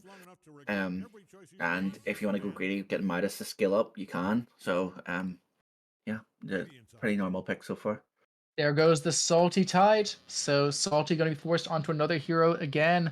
Don't think we're going to see the Primal Beast again, especially since it looked pretty rough last game, but into the Ogre Magi, it's also particularly rough, unless that Ogre decides to go 5. Still could be a 3 Ogre, which would be pretty fucking hype, but I don't think Koi is into that degree of nonsense. I'm thinking looking at this Lich, you might see something like a Slardar, you might be something like that Axe, but this next pick from Cavan is going to be the one that shows it to us, unless they just pick the 4 here. Looking at the 4s that we have seen so far from Jojo Baggins, the Hoodwink is his favorite. It has not gotten to him yet, and it is on him this game if he so wishes. The Lion also still in the pool, which Broccoli played last game to quite high effect in the 5 position. A nice exchange there. And they pick up the DK. Now, this is a hero that Cavan Champions do flex between Seer and Holy Diver. So is a nice pickup here, potentially. Yeah, I think they picked the DK against Stinky Steve. And did quite well. So I think it's just a very solid hero. This patch, it's just very infuriating because you can't really be zoned that much, and you generally just do what you need to do every time. Indeed, and it also places some onus on Taylor's Angels to come up with a counter for it in that mid lane. I mean, I haven't seen Taylor play a ton of Timbersaw in my time, but could be something he's picked up here. I did see Taylor play something earlier. I did mention this. I'd love to see potentially we see a media pick of the Axe and the Hoodwink. I mentioned beforehand that the side of Jojo Baggins likes it. Also, Webios' second favorite pause 4, and I like how it combos with Axe. So good picks here. Yeah, I hope Salty's more has a better performance this game than Axe, just to be a stronger offlane. And Hoodwink brings a lot of damage. So, and then Lich is obviously a good laner, very strong support. So right now, I think their lanes are going to be stronger than last time, which is probably important. Indeed, the line coming out from Cavan again. So likely we actually might see. It's hard to tell whether Jojo or Broccoli will be taking that one. Obviously, we saw Broccoli take it last game and to quite strong effect. We're still waiting to see this pause 3 pick. Thinking through what they play on Cavan, I'd love to see a Slardar here. I feel like Slardar minces Axe, minces Hoodwink, minces Lich. Koi is fantastic on that hero. Could be something they'd look at. Also, unlike the first game, oh, let's see this. The pickup is the Death Prophet. Okay, the Avoxo special. The Voxer special, yeah. I think, yeah, maybe they just think, let's just run this game down quickly to the Voxer special and just win game. So, quite decent team fight. A lot of armor as well. So it's going to be interesting how Taylor thinks he can combat this. What do you make of the Axe into the Death Prophet? It's quite a rough matchup for Axe, right? Well, Death Prophet, most of her damage is armor based, so Axe can stack a lot of armor with his skills. So I think Axe just needs to hit the jump, but needs to get the support. You know, the Lich spells and things like that. They can kill the Death Prophet. Death Prophet will have to probably rush the Cyclone Stick, the eels, Yours, yeah. as quick as possible. Really But showing your age there, Cohen, at the Cyclone Stick, not gonna lie, bro. I've played Dota for 22 or 23 years, so yeah, I think You played Dota for 23 years. I've been alive for 25. That's cool. yes, yeah, I show my age very much so. So yeah, I call things sometimes like the old school game. I did have a massive obviously break. Oh, there's Slice Dealer. Mm. So Lifesteer pick for the side of Taylor Dangerous. Obviously, Seer played that to quite good effect last game, so not surprising to see it banned out here. And once again, a nice thing about that DK pick mid is that it enables more bans to come out that could be mid lane focused that don't end up affecting the mid lane. In fact, Well, if my memory serves me right, I think Holy Diver actually preferences this DK over Seer, but I do know they both play it. I think also Lifestealer there is a good pick in regards to they have access to jump into. So if they both get reasonable amount of farm, they can just blow up supports instantly, which is quite important because the supports were strong last game. What do you make of the DK into Lifesteer matchup? I think it's pretty rough. Like if DK gets the sort of Sanj and Yasha things like that, it's just very very hard to kill a DK. Lifestealers build similar. Sanj and Yasha meta on course. It's gonna be. I don't think they're going to be the X factor this game. I think it's going to be the offlaners and the supports, and then whatever the fifth heroes are. Yeah, there is a little thing here just for the crack. We have some messages in Twitch chat. Nile010 saying looking forward to see Taylor in Div 3 next season. So if you can't trust your friends, who could you trust, man? Yeah. When did this last ban out for Cavan? They banned out the Timber Saw, so exactly what we thought earlier would be really nice for Taylor. They recognized it as well, and have gotten rid of the Tiny, which he has played mid a few times as well. I think if I'm Cavan Champions, I want to stop Taylor getting a tempo hero. I think he really favors the Sand King. It's not meta, but it's a Taylor favorite hero. So I think he might do that. It just depends on what he's up against as well. He also could potentially pick the Void Spirit here. It's really nice for following up on those axe initiations. It allows the Lifesteer to jump into him. It is something he plays quite heavily when he practices mid. It's not his classic off lane in the mid hero kind of type of thing that he's been going so far, but it's a really good hero, and I kind of like it into a lot of what Cavan has so far. The only issue is it does open them up to that last pick mid counter coming out from the Cavan champions. Yeah, no, I think Void Spirit's also Kunkka. Wow. Okay, so this is his third most played mid hero. I just didn't think we'd necessarily see it this game because this hero is so out of meta as it might be. And this changes Holy Diver's position entirely as well, insofar as we now have to think about what he's going to play. The Void Spirit is there for him if he wants it, as is the Puck, which doesn't feel bad this game at all, actually. I would definitely be looking at a ranged hero, someone that can actually shut down Kunkka, if possible. So like the Puck, Quap. I think Puck would be really good because you can sort of trap a lot of people. Also, break the Lifesteer when he's in rage, which is nice once you have that agonism up. It's a nice pick for Puck here, and Holy Diver is a damn good Puck. Yeah, I think Kunkka, since he lost his water park, I don't like him as much.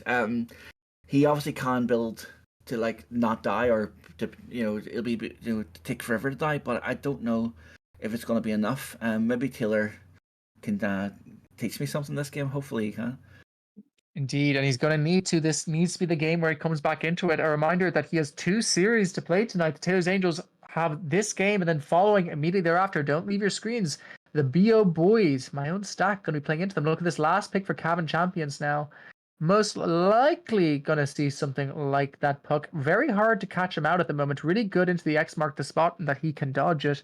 Can dodge the Axe Blink if he plays well enough. Can dodge the Hoodwink. There's no immediate stun other than the Lich Sinister Gaze. So feeling kind of tasty for Puck here. Unless they go for something silly like a mid. I know he said last game mid Doom. Mid Pango as well. Oh, Centaur. Oh, it's a mid Death Prophet. Oh, okay. Now that feels nice into Kunkka. Yeah, Kunkka can't contest this.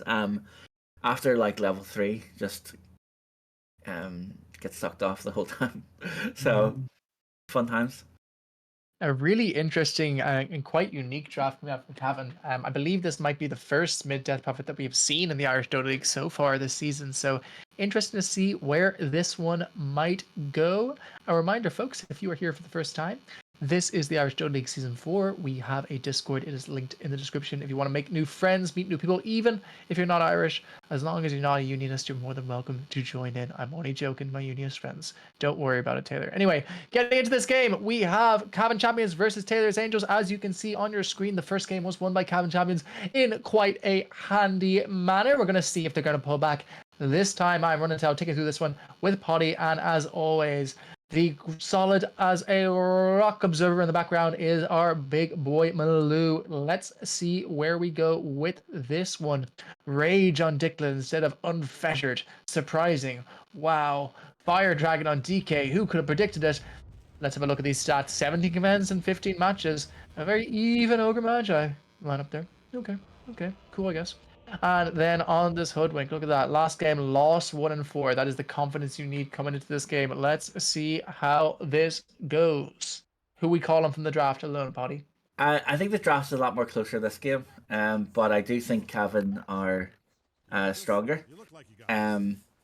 Just stronger players, but I think that hopefully we get a closer game this time, or Taylor can just perform really well and pull something out of the bag. So one of the things we didn't get to talk about as much during the draft stage was this Centaur because it made us focus so much on this DP. One thing I've been talking to a lot of Centaur players about, specifically my Faith Kian, is this matchup between Lifesteal and Centaur. So it used to be like an easy win matchup, but these days, because of the changes made, it is actually almost Centaur favored, from what I know. Yes, I think, yeah, I completely agree. Centaur used to not be able to do anything, and now if they skill, don't go return build, just go double edge and just go aggressive. They actually do either contest or actually can win the lane. So I think also with the Hoodwink done quite a lot. With the like the supports, the damage is going to be quite important, but it's also player skill as well to see who's better. Indeed, just 10 seconds to these runes spawn. Looks like that Cavan are going to try walk into Taylor's stack here. They have a learning curve on the Ogre Magi though, so that is a spell they will not have. The side of Taylor's side to make like a sheep, get the flock out of there. A 2-for-2 range rune exchange there in the end. Yeah, I think after the last time they just sort of a bit more conservative. Don't need to feed any more kills. Indeed. Looking at these lanes, so mid lane we have the Death Prophet versus the Kunkka. Kunkka obviously with a nice early lead against the Death Prophet. Once he gets level 3, this lane feels really rough. Even these right clicks, look at how much they are chunking down Taylor right now. Yeah, it's gonna be a rough game. I mean, you can obviously sustain yourself with the bottle and do the best you can, but Holy Diver should be able to do whatever he wants in this thing. Nice deny in the range creep though, does delay that just that a little bit longer. Meanwhile, top lane Dicklet gonna be on this lifesteal. They get a nice couple of creeps towards themselves early, and it seems like they're leading them towards this observer, this watcher, to create this double wave, which is really nice. A very smart play, but gonna mean that they're not gonna have that equilibrium for quite some time now, unless they manage to clear out this sentry up ward. Fear pauses. Getting lag on his side, yeah.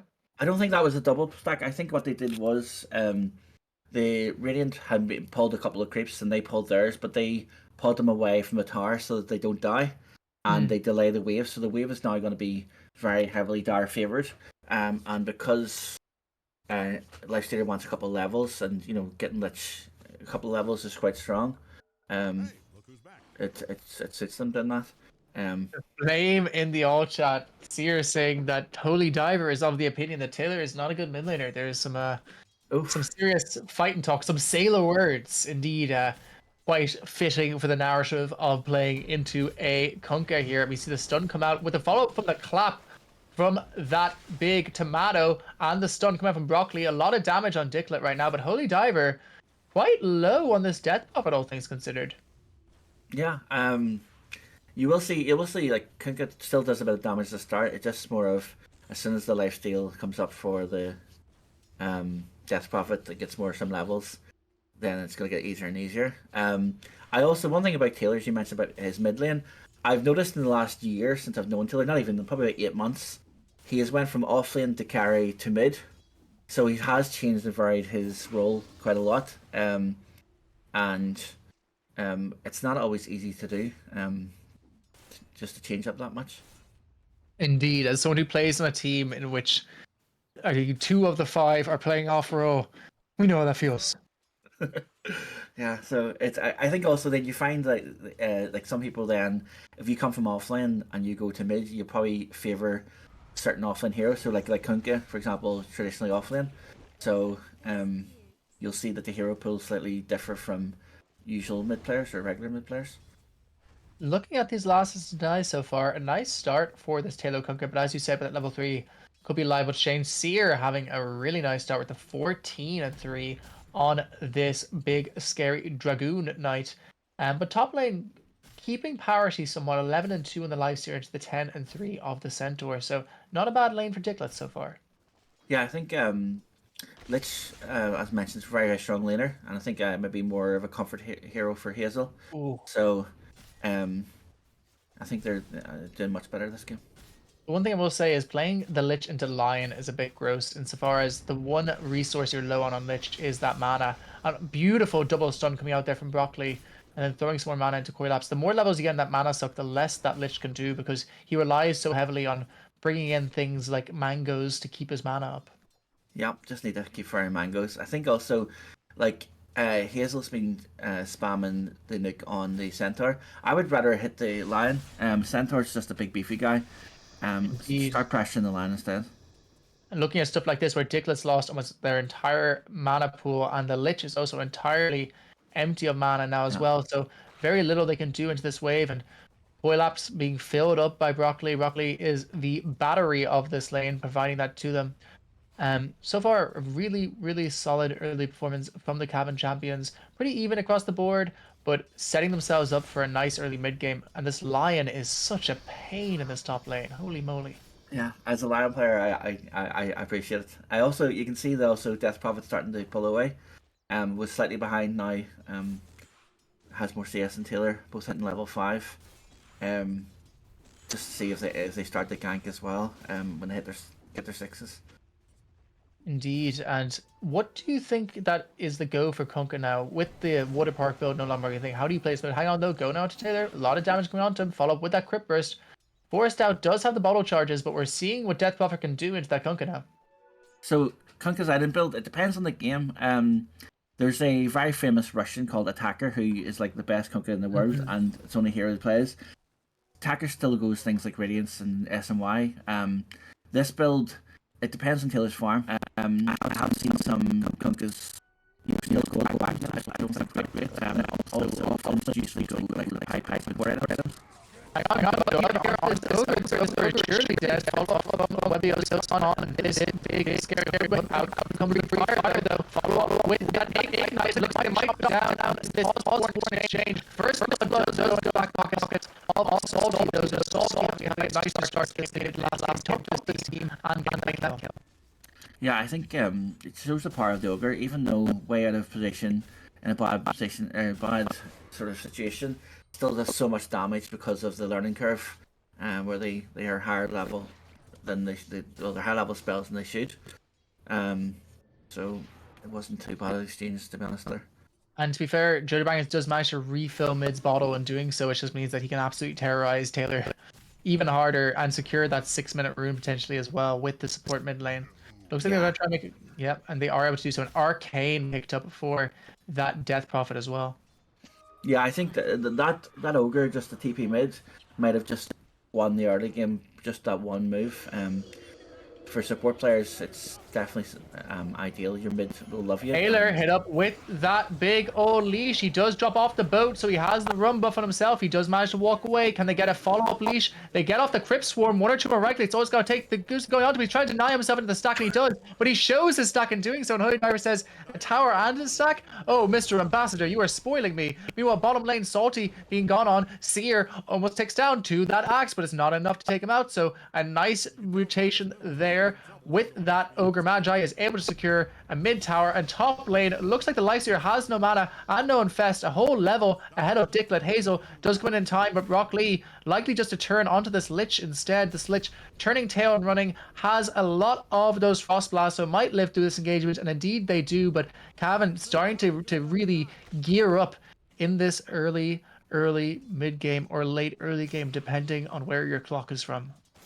Yeah, I think the Taylor just didn't have vision of the rune there. I didn't know the arcane rune was coming.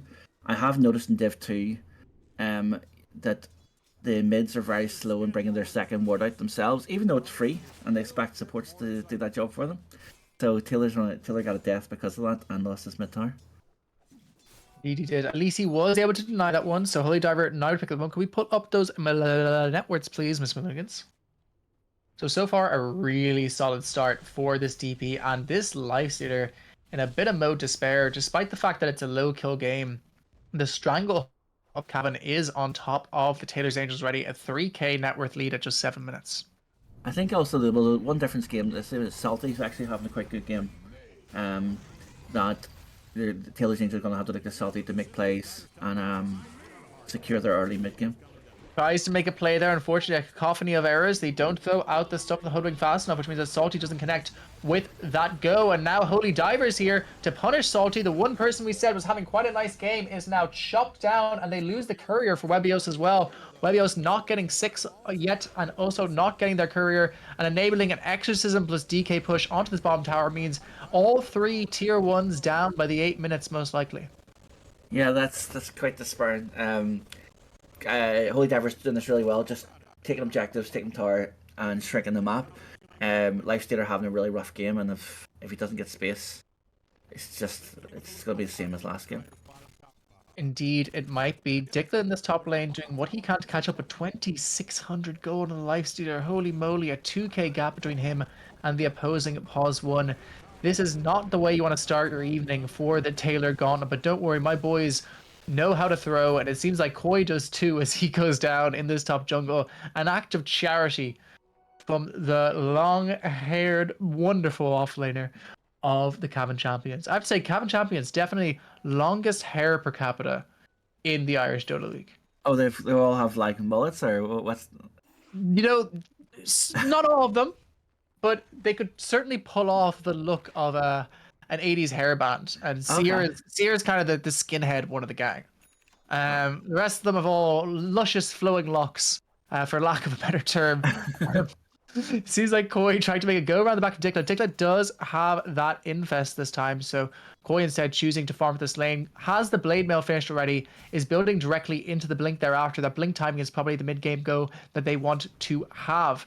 Webios pops down that ward, spotted by the Ogre Wajay, but Ogre chooses not to deward it, doesn't have one on them right now because very important Midas coming out. You want Taylor styled on. Very nice there. Ogre just Mana Boots, Magic Wand, Midas Kid. It can grief, but I think this game they have a lead that it is fine to do so. Hang on.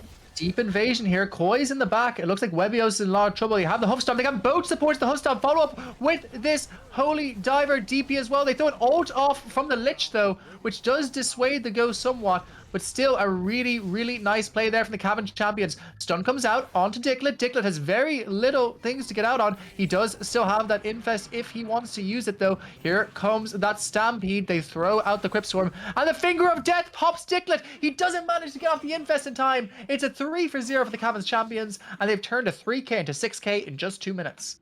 Yeah, I think that the Taylor had double damage and still, or amplified damage, and still didn't want to take a fight. It shows how scared they are and how maybe behind. You know, he's 6k net worth, but it looks like it's a lot worse than just the net worth. Indeed it does. Looking towards this top lane now, feeling kind of tough. Von Talion, is he one of your boys? I'm not sure. No, I'm I not don't think so. sure. Why? Okay. What is it? So far, yeah, we're just gonna fucking ignore that. I don't know which one of us is Spectre, but apparently one of us is Spectre, and I'm cool with that. Looks like this top lane, it's going quite well so far. They're gonna start pushing in onto it.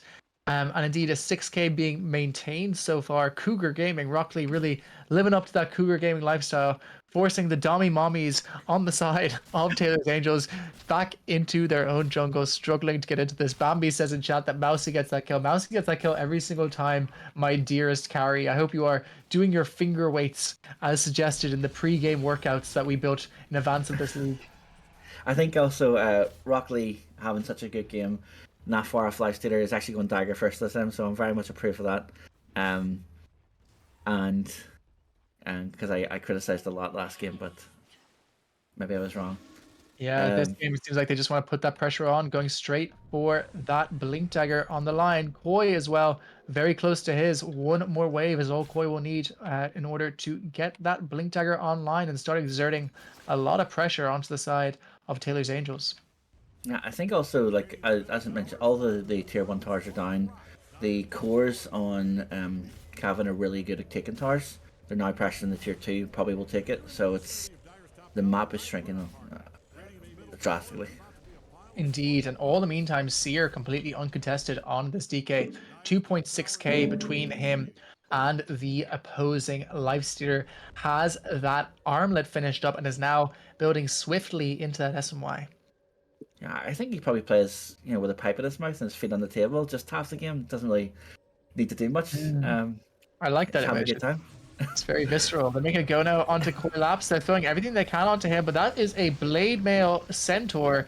You might get him, but the follow-up might not look how you want it to, especially with a triple suck coming out from Holy Diver. But a nice go here and a nice lit shot means that he is now also in trouble. Does manage to get the Yules out before they get off the follow-up with that big, scary torrent. But out comes the go now onto Axe. He has a very low life stealer inside him. If they can't take him out, and Diglett has popped out. He's in some trouble. Meanwhile, the Lich Hazel also going down. They might not be able to chase down Diglett in the end here. They throw one last Creep Storm. It's not going to hit them. It's a 2-for-1. Probably a trade you are still quite happy with if you are Taylors, but does swing the momentum even further into the side of the Cavan champions. Yeah, I think that was a lot closer than I expected. It could have went. Taylor's Angels could have actually won that. It's just unfortunate, but it is still doable. They just need to hit all their spells. Dunn comes out onto Taylor. He's taking some sucks here as well. Gets chopped down on the ogre in the trees, so he isn't able to get the follow-up. And Seer does not care about his supports. He cares only for towers. This man, he loves land, you know? He loves taking it away from people. They're going in onto this ogre, onto this axe. Axe for the dead. Jump in, Koyaps with that blink reveal. Does a lot of damage, but he might not do enough in order to win this fight. Crepe Storm comes out. It hits onto Hazel, but that's a break. A really nice ult there from Webios. Follow-up stun for the Lion. Saves Koi for the moment. Webios does finish him off, but Taylor forced to turn tail, forced to run, and it seems like the DP might have his number, and indeed he does. Mega kill now for Holy Diver, 5-0 on this Death Prophet, which is looking pretty damn scary at this moment. We said we wanted to see a Timber. We had Timber's more magical friend to come in instead.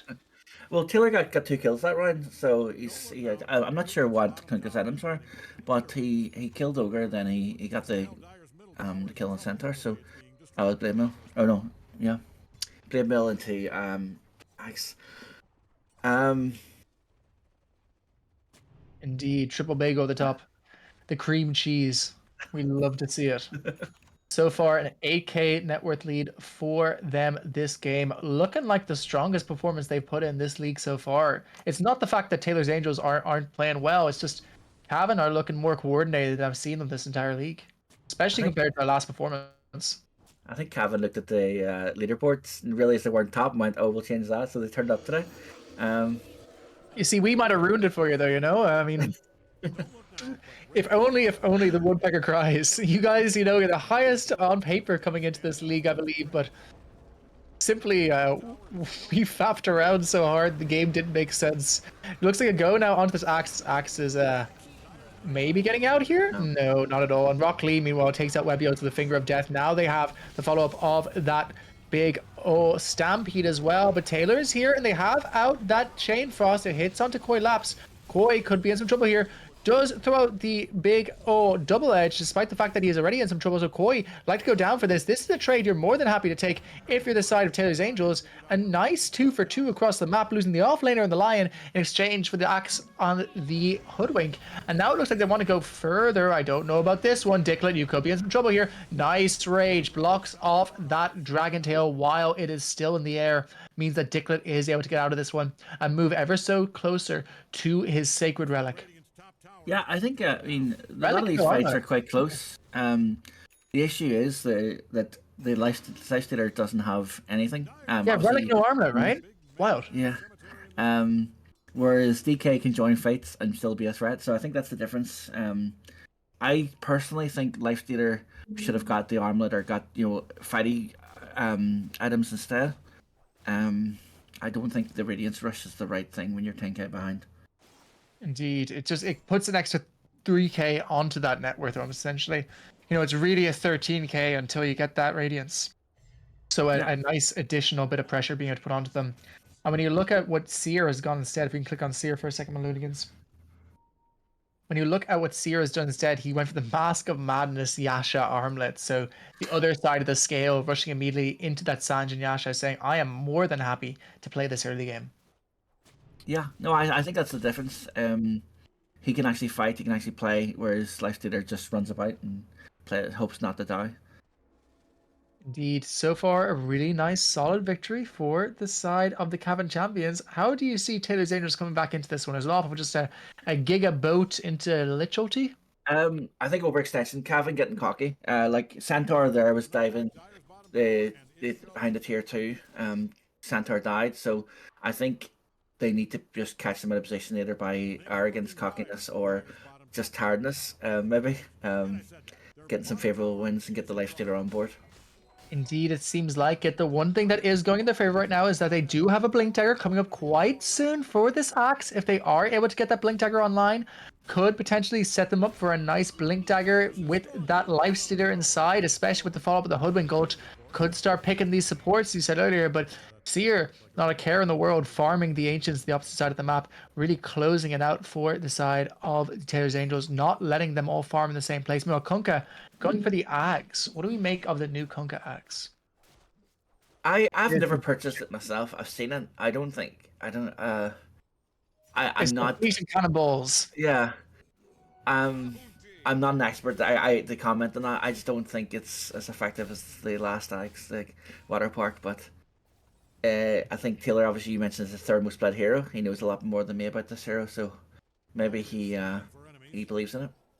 I think maybe what it is the side of Taylor's Angels recognize they kind of have to get a big team fight if they're going to win this one, and it does just give them more room for these enormous axe calls. Blink ready, Blink reveal ready. They may go here. A really nice call. Only catches one, unfortunately. Koi knock it out with that one, and they are able to pop off that Stampede in exchange, but it still looks like they're going to take down that Seer Dragon Knight, and indeed they do. They pop a lot of damage to Koi as well. Koi could be in some trouble here. They do manage to get out on the Ogre Magi. It looks like in the back lines, the Webios being chopped by another Finger of Death. But in exchange, they lose that Centaur. It's a 2-for-1, and these net worth differentials are going down somewhat because that Death Prophet was not able to connect, because that Lifestealer was not, saying because that Ogre was unable to connect. They do win a successful team fight. Yeah, no, I think obviously you've seen the difference of the axe having the dagger there. If I was in Taylor's Angels comms the last 5 minutes, I would be like, dodge every fight, get the items we need. Now they have the items, they can fight. The Radiance is up. The Agnums will be out very soon on Taylor because he had like 1400 gold last time I saw. So yeah, they're doing a lot better than last game. Indeed. And folks, just a reminder, this is not the only series for tonight. Late tonight, we do have the Stinky Steve Black playing into Taylor. Holy Diver pops off that Yule Scepter. Very impactful so far. Salty does manage to get a call, but it is only onto this Death Prophet, and she still has her leashes up while he's doing it. So Salty dead quite quickly. Holy Diver still holding onto that bagel like his life depends upon it, and they walk in towards this tier 3 now, hoping to make it go. Hazel could be in some trouble here, forced to pop that Glimmer Cape. Oh, Dicklet, that was a close one. Koi Laps, if you are 0.5 seconds faster there, you get a kill onto that Lifestealer there. Yeah, I think like if you look at the Holy Diver, Oh, hang on, though. Oh, Here comes the big boat, but he has that Yules, but it's not enough because the second boat's still going to connect. But instead, they make a go now onto Taylor. Holy Diver doing what damage he can, but a big Lich ulti in the middle of it means that Koi is all but dead. Struggling on the Centaur so far this game. Broccoli passing it between the two supports as well. The Lich ult going absolutely ham this fight, doing a huge amount of damage. Koi goes down at the start, so the Axe not important here. And they have up the Sharpshooter. Can they connect onto Holy Diver? It's all down to him, but he bisectors the angle. It doesn't hit either the Dragon Knight or Holy Diver, so they are able to get out of this one. And instead, Salty now makes it go onto the Lion, but himself could be in trouble with this Lion. Kind of playing a bit chatty so far, but this might be a little bit too chatty, and indeed it is. Follow up onto Lion. Lion goes down. Another nice fight for Taylor's Angels. The network differential stays mostly the same, but some momentum is shifting.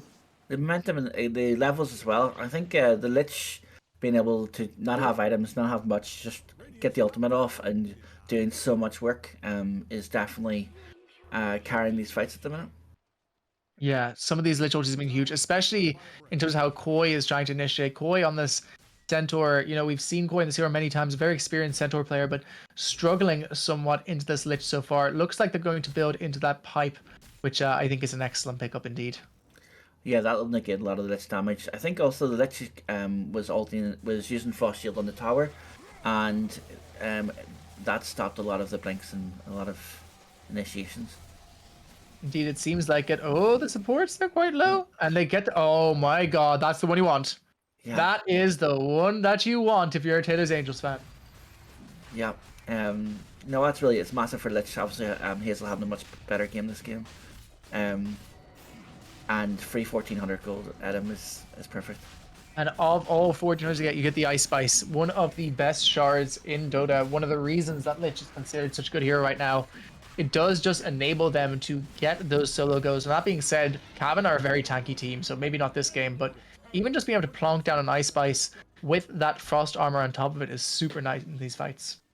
Yeah, I think like a lot of the Cavan champions, their cores are about mobility, chasing people down, and the Ice Bar can actually help slow them or bounce off the Lich ult. So it's a massive pickup.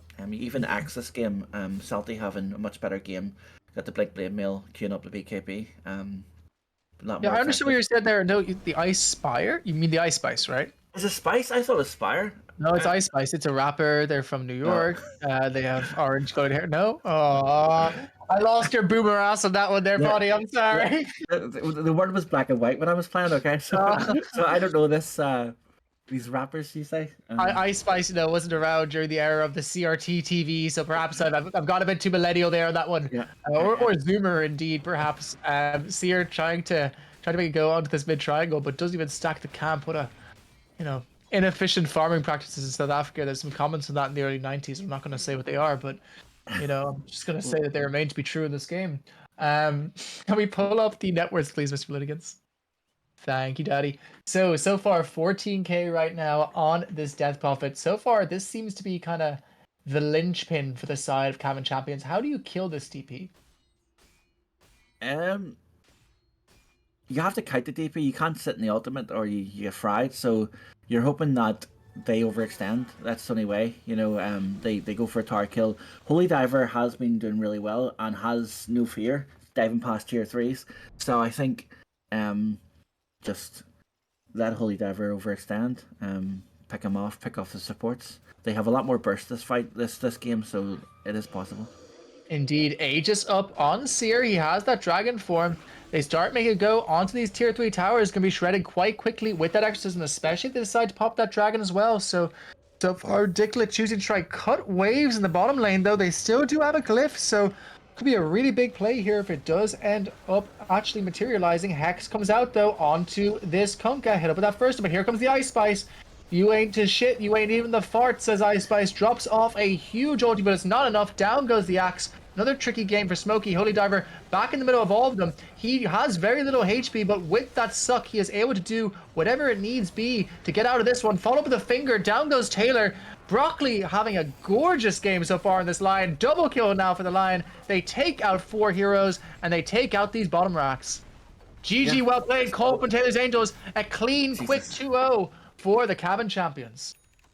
Yeah, I'm surprised at Cole. I thought they were doing a lot better. Like that fight went rough. Obviously the pipe was up, and all the items are up. But I think Taylor's Angels did much better than game one, so I was surprised he called it. But I know he has more games coming up, so maybe he just wants to get into those. Apparently, his next game is much easier, and he's That's what favored. I hear. That's what I hear. I hear the next team are a bunch of fucking monkeys, so I have to wait and see what they do. Guys, I've been taking you through this one with Big Boy Malou on the obs, as always, solid as a rock, as they say, both his abs and his observing.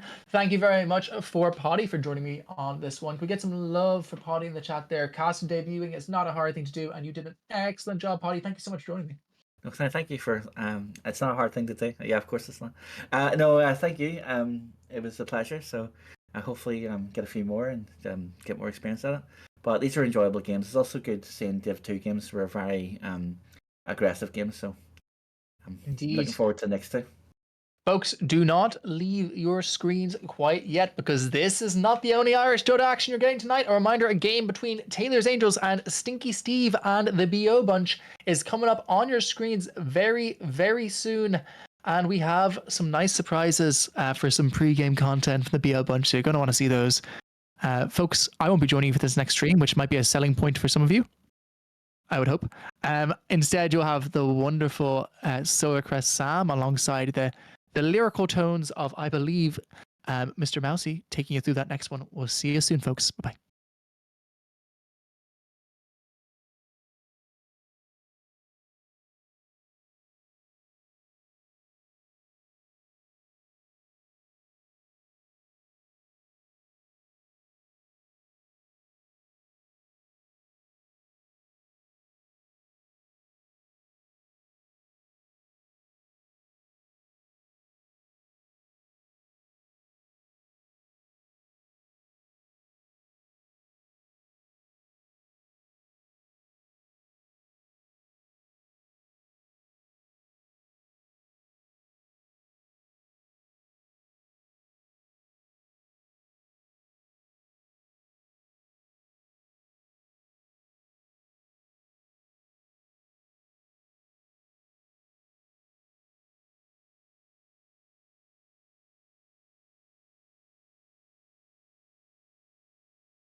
Hello and welcome to the follow-up game of Taylor's Angels here. We've got a packed evening of watching Taylor play some Dota here at Dota 2 Ireland. Well, you're with me, Mousy, and welcome to Sam here, Solar Crest. Hello, denizens of Irish Dota 2. 5 seconds. Yeah, hope everyone's been enjoying their double header tonight. So, Valty, I didn't quite catch the end of the Taylor's Angels games. What was the result in the previous series? I believe they went 1-1 with 10 Cavan in seconds the end up. Malou can correct me if I'm wrong here. But 5 seconds. oh, was it Cavan Cavan 2-0? 2-0. Sorry, holy Oh, shit, we wow. got a 2-0 in Irish Dota. I caught a bit of the last game. It looked pretty grim. So it's going to be interesting to see the mental fortitude of Taylor's Angels here after that one. 10 seconds. Did they ever have mental fortitude? We'll find out. I mean, you can throw throwing strays already. This is Irish Dota, man. Do any of us? yeah. And it was really interesting to see Taylor's Angels go for the triple Bambi ban and then still Mark's infamous clockwork. Yeah, I suppose they've been watching Sticky Steve here. The Run and Tell has been playing pretty good clockwork games over the past couple of chances whenever he's gotten it. Yeah. Also, Stinky Steve, these are not the most meta of bans either. Yeah, it seems as if they're really a lot of targeted bans here. I'd only really call Lich Bloodseeker like valid first phase bans. Yeah, like I think it seems Even pretty Bloodseeker is questionable. like it seems like a pretty straightforward idea from them here. They're just both going for really targeted bans. The Warlock is a Hazel special, and I think Lich as well. So they've kind of narrowed down. It's what Cavan did as well. They kind of banned out the two heroes that Hazel tends to play, and then they've just also banned out offlaners because Taylor's an offlaner playing in mid right now. That's fair. Interesting to see the Abaddon come out first phase. We know Ronanto's been practicing that one quite a bit. Gonna be good to see what he gets up to. But I do think Clockwork matches up quite well into it. You know, you just trap the man in your cogs. It doesn't really matter if he pops ult. He's gonna have a tough time going anywhere from the pinball machine. Yeah. Is that one where you say with max cogs as well, and he ends up having no mana for lane to do anything? Yeah, I think they're going to be in opposite lanes, right? Well, I think it's going to be a 5 on both. Yeah, 5 cog makes sense. Well, I haven't seen Hazel play it, and Webios is their other support, right? I think he has played clock, so it could be a 4 versus 5. But I suppose we'll wait until further in the draft. Yeah, I think I do like the Clockwork a fair bit in lane against the Abaddon for as you mentioned with the cogs mana burn. The Pango ban's definitely one I've been talking about not letting Taylor have his hands on that. 100%. Just more offlaners. They might just continue this trend of banning out offlaners for the rest of the draft, honestly. I think Taylor needs to pick his hero real soon. He's going to start to really lack depth of hero pool at the moment, I reckon. 5 seconds. Maybe pick a mid laner in mid. Insane, but you know, it can be done. It actually cannot be done. Alright, they got the Dawnbreaker here for the BO boys. The standard no leaves pick. I mean, it's got 3 here uncontested. Absolute classic. Well take it. I mean, for sure. I'd also just like to point out Punjabi. Great call on the double pounding for Taylor tonight. I think that's what he lives for. Just getting pounded twice in one night. Like, I think he's happy about that, you know? So I think this game's sort of a win-win for him. Yeah, what can I say? Yeah. Hey, we all know what he's like. Yeah. We'll see what comes out here. Any picks springing to mind here? Taylor's Angel so far, not really. Okay. I was just gonna bring up. There's still a few carries like Lifestealer, Dawn, our DK. Like they're all still in the pool here. I do not like that Jakiro with an Abaddon on the enemy team. Yeah, I think this is a case of the bans kind of working out a little bit for Stinky Steve. They've banned out the Lich, they've banned out the Warlock, and Jakiro seems to be Hazel's third hero based on the last series. So it's just Yeah. the last hero Yeah. she's got in the pool. They're gonna give it to her, and Yeah, it's real there- unfortunate because I feel like it matches up awful into Abaddon Dawnbreaker. Yeah. Now Myrta as well. This is not looking nice for Jakiro. I mean, it is not bad with the clock though. Like, getting the spells down over the cogs is pretty nice. So there's Yeah. maybe some Ah, synergy on their side at least. the Stinky Steve classic here. Yeah, I will be. I'll be honest about this. I actually don't love this laner pick here. I think like half the carry hero pool's sort of banned out at the moment. So I feel like it would have been a lot nicer to sort of pick up a carry. Because now Taylor's Angels are going to get 2 more bans to sort of chip away at the carry hero pool now. Yeah, possibly fair. I suppose though, if they do pick the carry, there's the worry of like, he probably wants to win mid here, and like Lena's at the minute feels like such a lane dominator aside from like 1 or 2 heroes that can play against it. Yeah, I don't think there's really any hero who can fuck with Lena in a lane. Yeah, fair. Like some will come out kind of okay against it though, won't they? Yeah, I feel like even the Bear Boys are gonna ban Viper after what Oshin got up to last time in the Lena vs Viper matchup, and it was not pretty for him. Yeah, fair. So I can definitely see the Viper going here. We didn't get a chance to comment on the Key Muerta as well. Key, for everyone not in the know here, abandoned his ranked game to wait for Bambi to join the game. So may not have even been necessary, but we like to see commitment here at Irish Dota, and that's what he's went and done. Yeah, giving up those precious MMR points to come join a game. That's a big commitment. Needing every one of those points at the minute, Sam. Give me more. Yeah. Are my beautiful double downs gone? Whatever will I do? That's right. You don't need double downs. You just need to get good. Oh. I played like 3 ranked games a year though. That made it 6. It is going to be, I'm curious what Taylor's Angels are going to pick here, as well as what the bands are. Do you think this could be a mid Slardar though? I wouldn't hate it, but I think I don't know. I'm sure it's fine. It might be a little sad, like for lane, but when it comes out of it, I think you're like beefy enough, and you have that whatever thing where when you're in the river you get regen. It's like you survive. Like it's not gonna be, you're not gonna be able to bully the leader, but it'll be fine. Oh, it's interesting. Bristle Earthshaker. I like those bands. I don't really get the bristle, but I think it's not a bad bristle game. If they were to throw a mid Slardar in.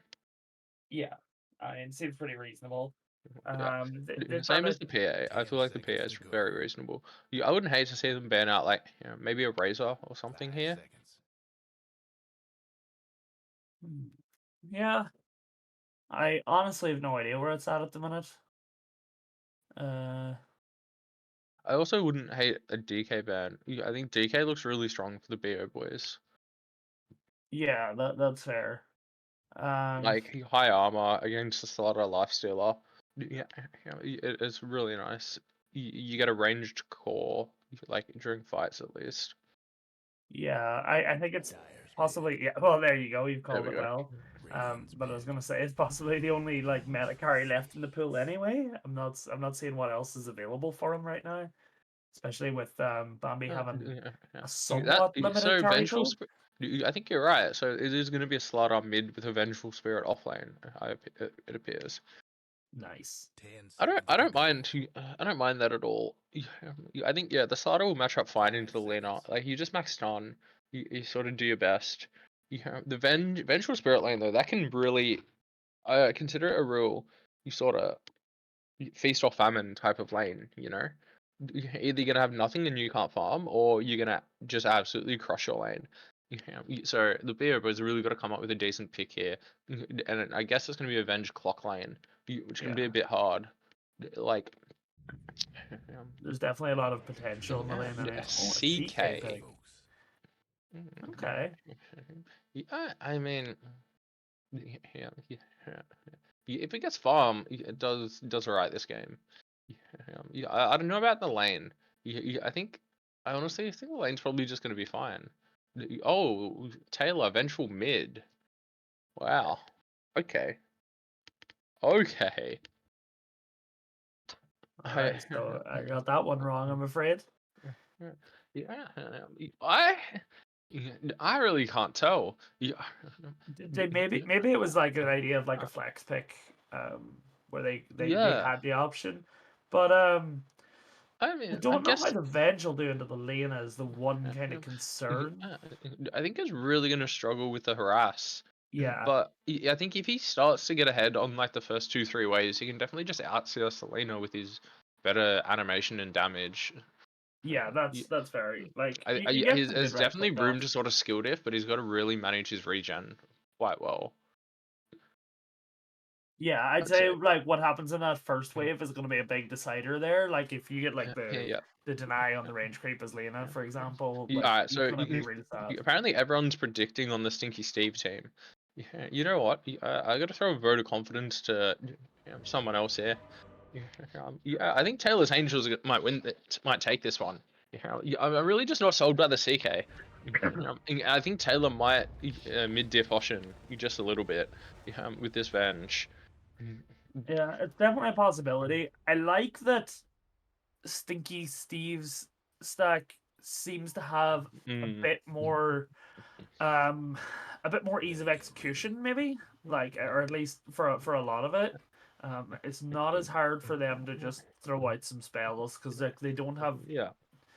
they don't have to rely on a lot of these like timers and a lot of very exact stuns compared to say the other side. But yeah, I could see this being a bit of a fight fest, to be honest. I think it'll be a bit of a bloodbath. Yeah, yeah.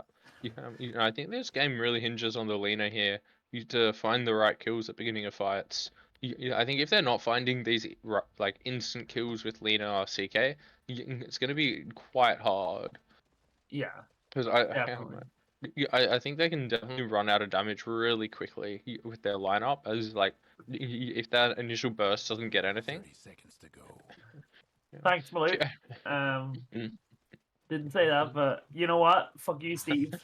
Yeah, Steve. This man loves Mousy, apparently. The man with "fuck you, Mousy" as his sponsor loves Mousy. Oh, Yeah. you've never. So, It's good to see Oshin's got my goon bag as his tag. oh, we're seeing the Lena get caught here. Oh, first stun out. Good shield. Oh, Clockwork's coming in here. Oh, the beautiful Oh, he's fair, missed the actually. cogs. Yeah, really good shot there by Key. You said that don't. Oh, that's all 4 runes for the BO boys. Wow. Is it gonna be like there's still a little bit of fighting bot? Actually, yeah, sorry. There's still a little bit of fighting bot though. I don't know what's going on. There's gonna be people clicking each other for as It long looks as like possible in this game. I think this lane bot is going to be really wild. It's just 4 beefy melee boys that I don't think have damage to kill anyone. Yeah, I think like I've been in similar situations as Clock before though, and I've been really happy with just being able to cogs them. Like a CK and an Abaddon, neither of them have much mana. Like you very quickly make them miserable, and at Yeah, least you can bully yeah, them a little bit more than they can bully you. yeah. And if we have a look at the mana pools here, both Abaddon and CK both only have 300 mana. These cogs are going to burn them up real quick. We're actually seeing Venge. Oh, look at that beautiful cogging bow, Webios. Oh, typical Irish Dota. Oh, Can we get a T2s nobody in chat mentioned it. here? T2s. Oh, nobody It looks saw like the that. Jakiro just stepped up a little bit too far into the no leaves combo with the fear. Yeah, possibly. Like it's one thing where the Dawnbreaker does have really good kill potential against like a support, especially. I mean, Lifestealer might be able to get out of it, but whenever your support has like 3 or 4 armor, it's a bit scary. I would also like to note here, the Lifestealer took Rage as his facet. Hey, this is one of the few games actually. I think Unfettered is significantly better. Like I being think able to so. break the sort of chain stun from Fog against like Lenas and CKs who just want to burst you is borderline broken here. Yeah, I think you're like 100% right. You know, how does Lena ever kill you whenever you just unfettered the second she stuns? Yeah, yeah. Because I feel like a big part of this game is like this Lena needs to try and pop this life stealer or something beginning of fights, and yeah, having rage means he can just sort of do that if he gets a good angle. But so Uh, far in the CS, it looks like all the lanes are decently even, barring this top lane where No Leaves are starting to draw ahead a bit. Tower's hurting. yeah, a little bit ahead there. It's quite nice for them. Mid is going Yeah. surprisingly even right now. I suppose that's just like the skill diff Yeah. you just said, like Taylor being a high Yeah. MMR player.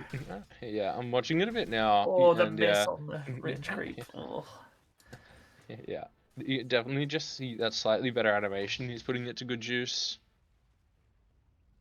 and I guess Yeah. Oshin's not applying quite as much pressure as he maybe should. I wasn't sure of the skill build. Like sometimes I kind of like to see the vengeance aura just because it's like an extra 7 damage. But oh look, we're getting a bit of a fight on bot Another here. kill up there. Is it? Oh, we're getting kills top and fight spot. Oh, oh no. Yeah, but sorry, I was saying like sometimes you kind of like to see the extra damage coming out like from one level of vengeance aura, like 10% extra damage is pretty nice for the last hits. But Yeah, I don't really. I'm not. I personally am not a fan if you are gonna play it core. I think you just want to max your spells and sort of get as much damage as possible early with just your spells. and that's pretty fair too. You know, like it's kind of nice if it's a little bit flexible at least. But yeah, I think Venge is just such a fun hero. This has an interesting take. Look, I'm just a fan of killing myself. What can I say? Everyone knows it. A little bit of a fight here top. I'm bot again. Jesus. Oh, stop going at each other at the same time. Yeah. Oh, those clock cogs are incredible. Yeah. Who is this man? This man plays clock. God damn. God fucking damn. Tanky boy down. I don't know. We thought it would be Tanky a boy board got fucking lane. pinballed, man. Yeah. That's We that thought- level 2 cogs coming in, 125 damage per cog. He smashed Yeah. 3 of them. Yeah, that's Oh. crazy. Really good. Yeah, whenever it goes right for you Yeah. as the clockwork there, especially against those like melee heroes, it's so right. You know. Yeah. It's quite interesting to have a look at the CS charts. No Leaves are just hard denying this wave. Yeah, he's actually coming out. That's so hard on crazy. That's some really aggressive denying right there. The moment of them. Yeah, the lifestealer's way down on the net worth at the minute. Below them, where to? Yeah, and More I believe lifestealer he's meme in chat, please. I believe this Lifesteal also just got his boots sniped on Courier. That's really gonna hurt a fair bit. Yeah. Oh, and Taylor's going on mid looking for the solo kill. Oh, did he use the swap? He did. He did. He almost got that. Looks like he managed to TP in just in time. Good to see Taylor's. He's got his raindrops here. Really, really needed against Lena. The man knows his objective in this lane. I think just survive long enough to get some Yeah. levels and then try to get a bit of a swap pick or something. Yeah. Pick it up in it, now. They lost the RNG on the rune. That's unfortunate. It looks like Stinky Steve's just gonna have to go back to base here. Possibly, yeah. The Muerta TP them from top. Actually, there won't be any bottle fills for a while. So, yeah. It looks like there is a bit of a goal on top as well. But Muerta's just back in time. Oh, Hazel might be going down here though. The hero's such a low level. Yeah, there he goes. The pick. Yeah. Oh, Taylor's TPing in with the invis rune here. Let's see what he can do. Although Lifestealer's got to be very careful. Yeah, will they save the lifestealer? He has another. Oh, he misses the Oh, beautiful neutral creep deny. pure skill. Pure Absolutely skill. beautiful. Oh, Yeah. run and tell, sniping the rune. Oh, Oh, This that's man a is so wise. beautiful move. He's so wise. What a move! Genius. Oh, Oh, wow. why is this man a herald or whatever he is? Definitely you can't see him being heralded with that gameplay. That's like legend at least. Oh, insane. No, absolutely insane. Yeah, It we're looks we're like seeing this. he's gonna walk by and collect theirs as well.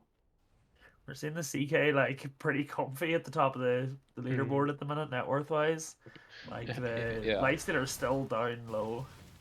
Yeah. I think Lifesteal is really just gonna have a tough time with this Dawn being so high level, just able to pressure. Yeah, he's got the phase bitch, which kind of helped the lane, but I mean, Yeah. you're just gonna get Yeah. whacked for quite a while, I think. Yeah. Until he gets sort of level 6 on Lifesteal, he's gonna struggle.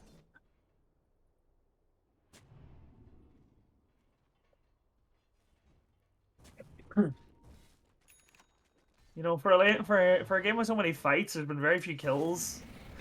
Oh, we're getting top lane going on now. Oh. Is Diggle getting out? Did they get him? Surely not. Surely he dies. He doesn't have a TP.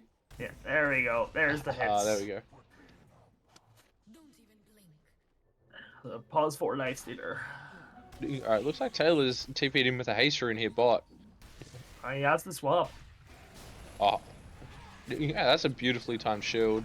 Oh my But god. it looks like Bambi's not dying? Oh, wow. Wow. Holy shit.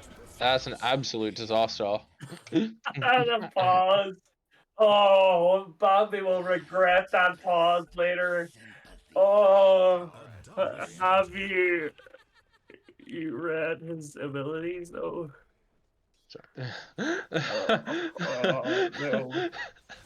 That's actually, oh my god. That's a draft penalty, boys. That's a drop penalty. What else can you say? We don't condone that type of toxicity here in Dota 2 Island. Irish Dota, famously anti-toxic. Yeah, exactly right. Nice to see the first Dawnbreaker ult going well though as well. For Yeah, that was Dawn. incredibly impactful, turning that gank. Yeah, You it's just still kind of insane that he had, won. yeah, the 4K lead already coming out for the BO boys. It's really impressive. And obviously Taylor making that rotation. Sinky Steve's just been hitting the rice fields, getting his gold. He's already got his BOTs. Really good stuff for him. Rich bitch. Oh, fight bottom again. Oh, Salty goes down. Wow. You get Run the until Revio, no matter. Run and run some more because he can't do anything else. Yeah. And Dawnbreaker just going in 1v2 up top. Looks like Hazel might go down. Oh, lives but barely. Looks like no, he's doing just fine. No Yeah, reason if to- we want to swap to the net worth now, Malou, yeah, it's looking quite grim. The meta is almost higher than all the cores and Taylor's Angels minus Taylor. It's Yeah. a rough one. Oh no. A real rough one. This. Yeah, like it's funny too because normally you see Kia on such aggressive supports, so seeing him on like Huerta, which like isn't quite as easy to just jump at people. It's he's doing really well at a hero that's like kind of slightly out of his playstyle. Yeah, I mean, Mia's still really good at making plays. You know, Deadshot and the calling. If you get yourself in the right positions, are super impactful, especially for like starting ganks and whatnot. I suppose it's like partially the problem of banning out all these comfort heroes too. It's like you leave a lot of meta stuff in the pool, like the Dawnbreaker, the Huerta, or two of the possibly two of the strongest offlaners right now. Yeah, very strong offlane duo. A little bit sad to have to lane into then as a Jakiro, like as you pointed out during the draft. Yeah. Level 4 Jakiro. Sort of a despair lane for Jakiro. You just feed, and there's just not a lot you can do about it. It's like you show up, you will die. It just is what it is. Yeah, they're kind of solidly keeping the lead right now, but Yeah, it looks like they're just really trying to get towards their first item timings. You know, Bambi's almost got the omelet finished up. Blade Mail was almost finished up on no leaves, and he's just slowly working towards the Ags on Stinky Steve, who did just smoke himself up, looking to go top. The rage is on cooldown here. They're getting the little pincer yeah. maneuver. Nice This is rotation. a beautiful maneuver here. Oh, the huge rotation. Lovely. Nice fair. Absolutely lovely. What do you think of the Lifestealer looking to go Radiance at the minute? I think after a bit of a despair lane, is it the answer? Do you try to like farm and catch up I here? think it is. You sort of just got to disappear, try and get Radiant spot on item, and hope your team holds out. Yeah, that's sort of the how you meant to do it. Yeah. And maybe if you're lucky, like, it looks like the Slardar is going for an Echo Saber here, which Maybe. the Dawnbreaker ult's coming in. He's dead once again. Oh, can Taylor get a trade? This would be huge. That's a huge kill for Taylor. It looks like he's getting one more as well here. Yeah, looking like Bambi's going down. Oh, Wow. yeah, nice Looks play like from them there. Run and Soul didn't have a TP. Yeah. Oh, background Herald he goes. Oh, That's a bit of Herald gameplay right there. I think if he has a TP, none of that works out. But anyways, that's a really good way back into it for Taylor's Angels. I think he's almost got his Ags on Taylor. It's going to be very, very big for the upcoming team fights. yeah, it was a 1.5k gold swing there. Like one or two more of those, and the game was pretty even. So I think it's kind of nice to try and get as much as you can on Taylor at the minute. Get him his Ags, and then it's such an impactful item. Yeah, good baiting by Bambi. No chain feed. Lovely. Oh, looks like Hazel might just get ran down here. 14 minutes now. I think they can like pressure that bot tower. Probably just take it for free. Yeah, it is worthwhile to note their mid tower is getting pressured quite heavily now as well. So I think someone is going to have to go defend that, or else Taylor will take it while they pressure this bot tower.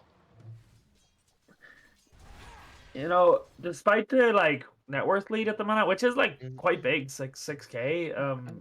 Yeah. Like you can still see potential at either side right now. I think a little bit. Yeah.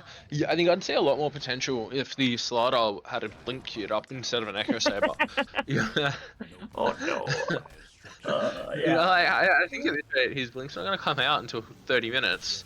Yeah, I think all he needs is a blink. Yeah, it's like Lifesteal is getting a bit of farm. I will go back to this clock just dying here. Another Dawn ult used to great success. Anyways, like this Slardar gets a blink. Hopefully, at the same time your Lifesteal has a Radiance, and you just go infest bomb someone. You know? Yeah. Alright, that's your way back into it. It's like you just infest bomb with your blink, and if it works, it's great. If it doesn't work, well, the game's probably over anyways. You know? Yeah. It definitely kind of feels like. Sorry. Yeah. No, you go. I don't want to flame him anymore for this Echo Saber thoughts. No, well, I was gonna kind of like agree with that because I was gonna say definitely part of the strongest, like probably one of the strongest early power spikes now is this Venjags, and like having Venjags plus a blink on Slardar would have just been really in his hard defense, he'd only be halfway to that blink at the moment. So, it's sort of despair anyways. But I'd like to see the thoughts there to just get a blink dagger. I think they really just need someone to start the fight for Taylor. Yeah. Where to still keeping up with the Lifestealer too. I think that nurse has got an Atos now. Yeah. I'm curious to see what the item choice is after the Atos. There's a fair few options you can go down. I wouldn't hate the semi-carry. You get like just a pike here. You go 4 staff into it. I think it's a really nice game for it. 5 on Gleipnir. This guy's going for it, you know. I don't know about the Gleipnir, but I definitely I'm a big fan of just you go pike BKB. It feels quite good. Yeah, fair. A bit of a thing top here. I don't know what it is, but it's something. That's a dead life stealer. Yeah, He's got his relic at least. It's not the worst.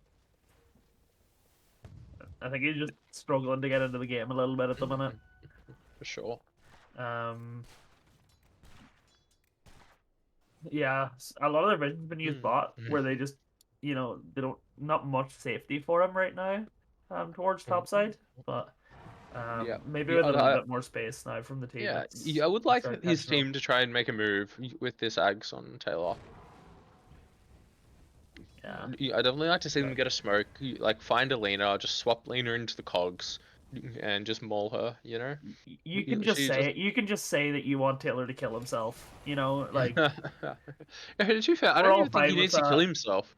I think just swap Lena into a precarious position, into some cogs. Yeah, and here it is. It's coming out. Perfect. Straight for the Lena. They spot her. Make room for your clock. Oh, they didn't spot her? Oh, They didn't. that's not good. Here's what's They're happening. looking at the combo bot here at the minute. Yeah. This is a good move, though. There is a big streak on key here. I'd like to see... beautiful He's Taylor. He's gonna get the Dawnbreaker with a flare. He's not trying to flare out. Okay. Yeah, he definitely should have been trying to look for that +1. I think that Myrtle was sort of dead. Yeah, I think if you catch if you catch that there, it's just such a such a good and I gear think fight right now. I think Nolease has quite a streak on him as well. Definitely he is 5-1. Yeah, Yeah. at minimum he has like a high net worth. Oh, value. Taylor claimed his streak earlier, but Okay. definitely a good, definitely very nice kill to get that +1. It looks like Lifesteal is about to finish his Radiance. You see what they make of it now. Well, he's almost got his Echo Saber. Yay! Oh. Taylor. He's missed hook. Lena is in the cogs now. He's gonna get the no leaves though. Oh, nice Ags for the swap. Is Bambi gonna go down? He is. Bambi and no leaves down, as well as a key. Run until looking to. Wow, that's a hell of a Radiance fight. Hell of a Radiance fight that. It's looking like they're gonna catch Lena here as well. I think Lena has got fly away in 5 seconds, and there's no blink dagger on the slaughter. Just gonna coming back to bite him in the ass. I'm gonna keep coming back to it. Yeah. It's crazy to see the Taylor's Angels. They've got this trio of wards down bot. I'd like to see them now straight away go make a smoke. As soon as any of the Stinky Steve and the BO boys TP down there to farm, like Bambi just did, you just beeline straight for him with a smoke. Yeah, they still have the Dawnbreaker ulti, so it's still a little bit scary to like gank into. Yeah, but I mean, you're Dawnbreaker ulting into ideally a Clockwork Cogs. It's not easy to do. It's like, if it's only you might just feed with him. Oh, Stinky Steve's going for the solo kill top. Dawnbreaker ulti down, he gets the kill. Nice. Dawnbreaker ulti not even needed. Not even. Yeah, I mean. Who's this Stinky Steve guy, man? He's been suckling on the sweet teat of a goon bag by this performance. Oh, swap out on the Bambi. Yeah, just what I said, beautiful play. You get the smoke with this life. Well, life is dead, but you get a smoke down into where you got all these wards, and just a nice free kill there. Yeah, I mean, yeah, it's a good move, a really good move. I think Taylor's yapping in chat, trying to coordinate the boys. I'll put it that way. The power of the 7K in an average 3K game, Insane. Yeah, exactly right. He's calling the shots here. Like, guys, look at our wards. You smoke down, and you take a nice kill. I think it helps, especially they use that Dawnbreaker top sort of unnecessarily. Yeah, honestly, I think they could even maybe go again here right now. They know the Dawnbreaker ult's down. They got like really quick revenge picks. You said I'd love to hear what they should have really done after that play. Instead of getting back in farm, you go straight into Roche. You've got this slaughter, revenge. You take Roche so quick. Yeah. Like I would have liked that play a lot more. But if they do go back now and grab another smoke, use it to get in. It looks like they do have a smoke, and they're smoking here to go fight. But I definitely prefer trying to use it to get the sort of Roche objective. Like, this is a relieving pressure smoke. Oh wow, what a swap. Big swap. Is Stinky Steve losing the bagel? Oh, Yeah. it is. He is. Yeah. Wow. I didn't get to say though, Webio's nice catch. He cancelled the Dawnbreaker ulti at the round there with a hook. Hey, that was a really great move. Oh, Bambi's in here now to clean up, hopefully. See what he can do. Oh, Taylor's illusion? Don't get the Yes, clockwork. Weebos down. Oh. Big toggle through the Radiance, I'm sure. On the toggle through Radiance. Easy. Oh, not even gonna have to. Nobody goes. He just backs up and farms. I think you can maybe like look at getting in there with your Orchid, but no leaves. Just going for the support. Wow, really good save by Dicklet. The fight's lasted so long, Slar. Yeah, Slaughter's back, cleaning up Run and Tell on the back lines. It looks like No Leaves is home free. Yeah, that was a really even fight. Yeah, I'd don't call know it. what happened. Well, I think it was about it was a 3 for 3, but Stinky Steve lost the streak. Yeah. So I suppose given that like they're behind right now, Taylor's Angels are gonna be pretty happy with getting any fight that goes that well. You know, like a fairly even 3 for 3 is gonna be like pretty great for them. Yeah. Once again, I just want to see them go Roche with their lineup. You have Slaughter Avenge. This lineup Roche is like 15 minutes. Yeah, like obviously when the lanes didn't go quite as well, it's a bit later. But like, they definitely could have Roche the last like 3 minutes. They just Swapped them weird, but Dawnbreaker ulti out. Yeah. Didn't catch anything with it. Yeah, it looks like Taylor might be getting caught here though. And the illusion's cleaned up straight away. Really nice. Are they going to go do Tormentor while they're here? Are they going to Roche? I mean, any objectives going to get done? I don't know. Maybe all they want is blood. We're gonna farm some jungle camps, bro. Oh, they're gonna. The smoke's coming in. They're not smoking towards Roche or a Tormentor. Or Vision. What the fuck is this? Oh, just another casual Jakiro kill. Surely, please, Roche, or at least a tier 2. You know, they've used the ultis. They need to start like getting a little bit out of it. I think. Yeah. I guess it's just Division 2 Dota. They're just not turning these team fights into objectives. Yeah. Can any of the geniuses at Imprint please add up how many kills there have been this game? I can't quite tell. You know, it's there are kills and it's 25 minutes. Look, 34 kills in 25 minutes? That's decent bloodshed. Holy shit, this man can do math. Oh, I can. That I can. You know what else I can do? I can sip the pint I have on my desk. Oh, that'll sound pretty good actually. While he's doing that, I'll wait for my chance to do that. Absolutely delicious. Larder actually, he has the money for Blink now. Oh, he's got a Blink dagger. 25 minutes. All right, I'm calling it right now. Taylor's have won. He's got a fucking Blink. Look, it took 25 minutes, but they're smoking up right away. Oh god. Yeah, is there gonna be? Yeah, there's no life stealer.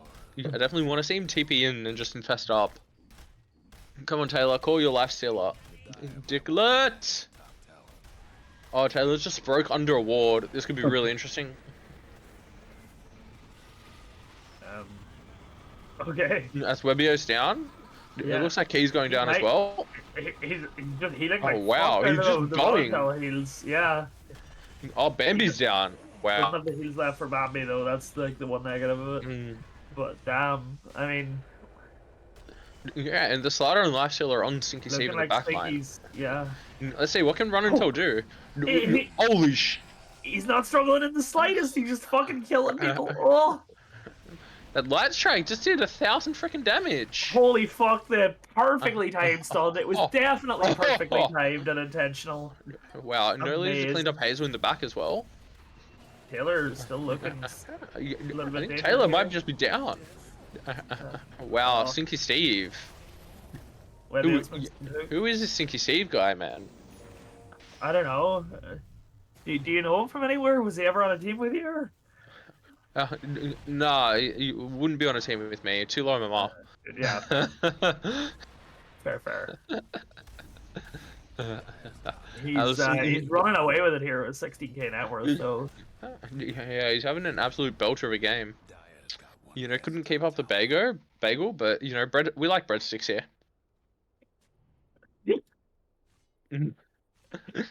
fair. I need a June Squad dictionary. Why do you have the June Squad dictionary? No, I need one. Bagels, breadsticks. If you haven't quite figured it out yet, Malou, the bagel is when you have 0 deaths. So obviously, the breadstick is new, but I'm liking it. The breadstick is the one death. You know, I enjoy my 11 tennis. deaths. So when you 6-1 someone in tennis, you call it a breadstick. Holy shit, Webios has found Smog's Trove. Oh, Wait, what's he done? 3 bounty runes. Oh, holy! Are they going to fight Sinky Steve here? They're pretty close. No, looks like they're running right past him. They've found a key. Well, with the Dawnbreaker ult coming in? Bambi catching up Webios. Yeah, but No Leaves is right into the Jakiro spells. Wow. Oh, Bro, that Jakiro did absolute work. Stinky's not sure yet if he wants to try and kill people. Bro, Stinky's ready to just try and fucking sap someone. Go Roche, go Roche.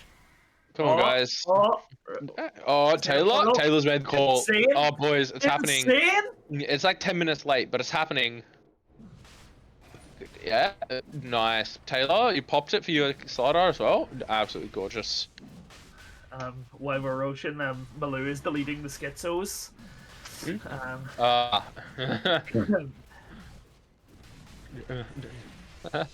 Thank you, Malou, for your ever-present contributions. I do what I can. Man's observing and carrying our Twitch chat. So can everyone else in Twitch chat please just spam Blinks' face, you know? Yeah, it's good vibes. Dyer's mid tower could use a little help. Mods are checking. Yeah, we're starting to see a little bit of team fight strength coming out on Taylor's Angels. So now, you know, they're like Yeah. they're not struggling as much to kill things in Dawnbreaker ulti. And it's, God, how many fucking smokes do they have? They've just popped like the 5th smoke in 5 minutes. they saved them up Surely from got to be start the of last game, one. You know. Oh, the Aghanims is out as well on Lifestealer here. Yeah, that's really an obnoxious item. Yeah. Taylor just posturing aggressively here. Yeah. I like it. I think. Radiant's mid Wow. So he's just gone to straight Glipnir on Murder. Oh, That's get it. The man. I mean, I can call it Giga Chad. I don't like it though. I really don't like it. Like now he's going back to like the pike. But I think you just want that pike first. Like, you look at that shit. You just kite them with a pike. You don't need a fucking Gleipnir, man. Radiant's mid I don't know. You versing block like Lifestealer? Just get a 4-stop, bro. Get a 4-stop, bro. As a greedy pause for myself, I don't mind it too much. The Aegis goes down instantly. Oh wow, Bambi's he's mauling in this fight. But Sinky Steve's right in there. In the cogs. Taking a lot of That's damage. Sinky Steve down. Ulti, though. Huge Shakira ulti. Bro, the calling is popping off here. Yeah, the fight's just splitting up hard, but yeah, like Yeah. Considering that was an into an Aegis, that's not the worst fight for the BO boys there. yeah, I'd like to see the Yeah. I'd like to see the fight recap whenever it comes up. I want to know how much damage this Jakiro ulti did because it felt like it was a lot. It did 2.7k. Yeah, I mean Lifestealer did a lot more. Yeah. Though. The CK was also mauling as well, and the Top stock. How good save by Ronatel. Bambino? Good Bambuka? save. Oh, he just dropped. Bambino dead. I'm so salty.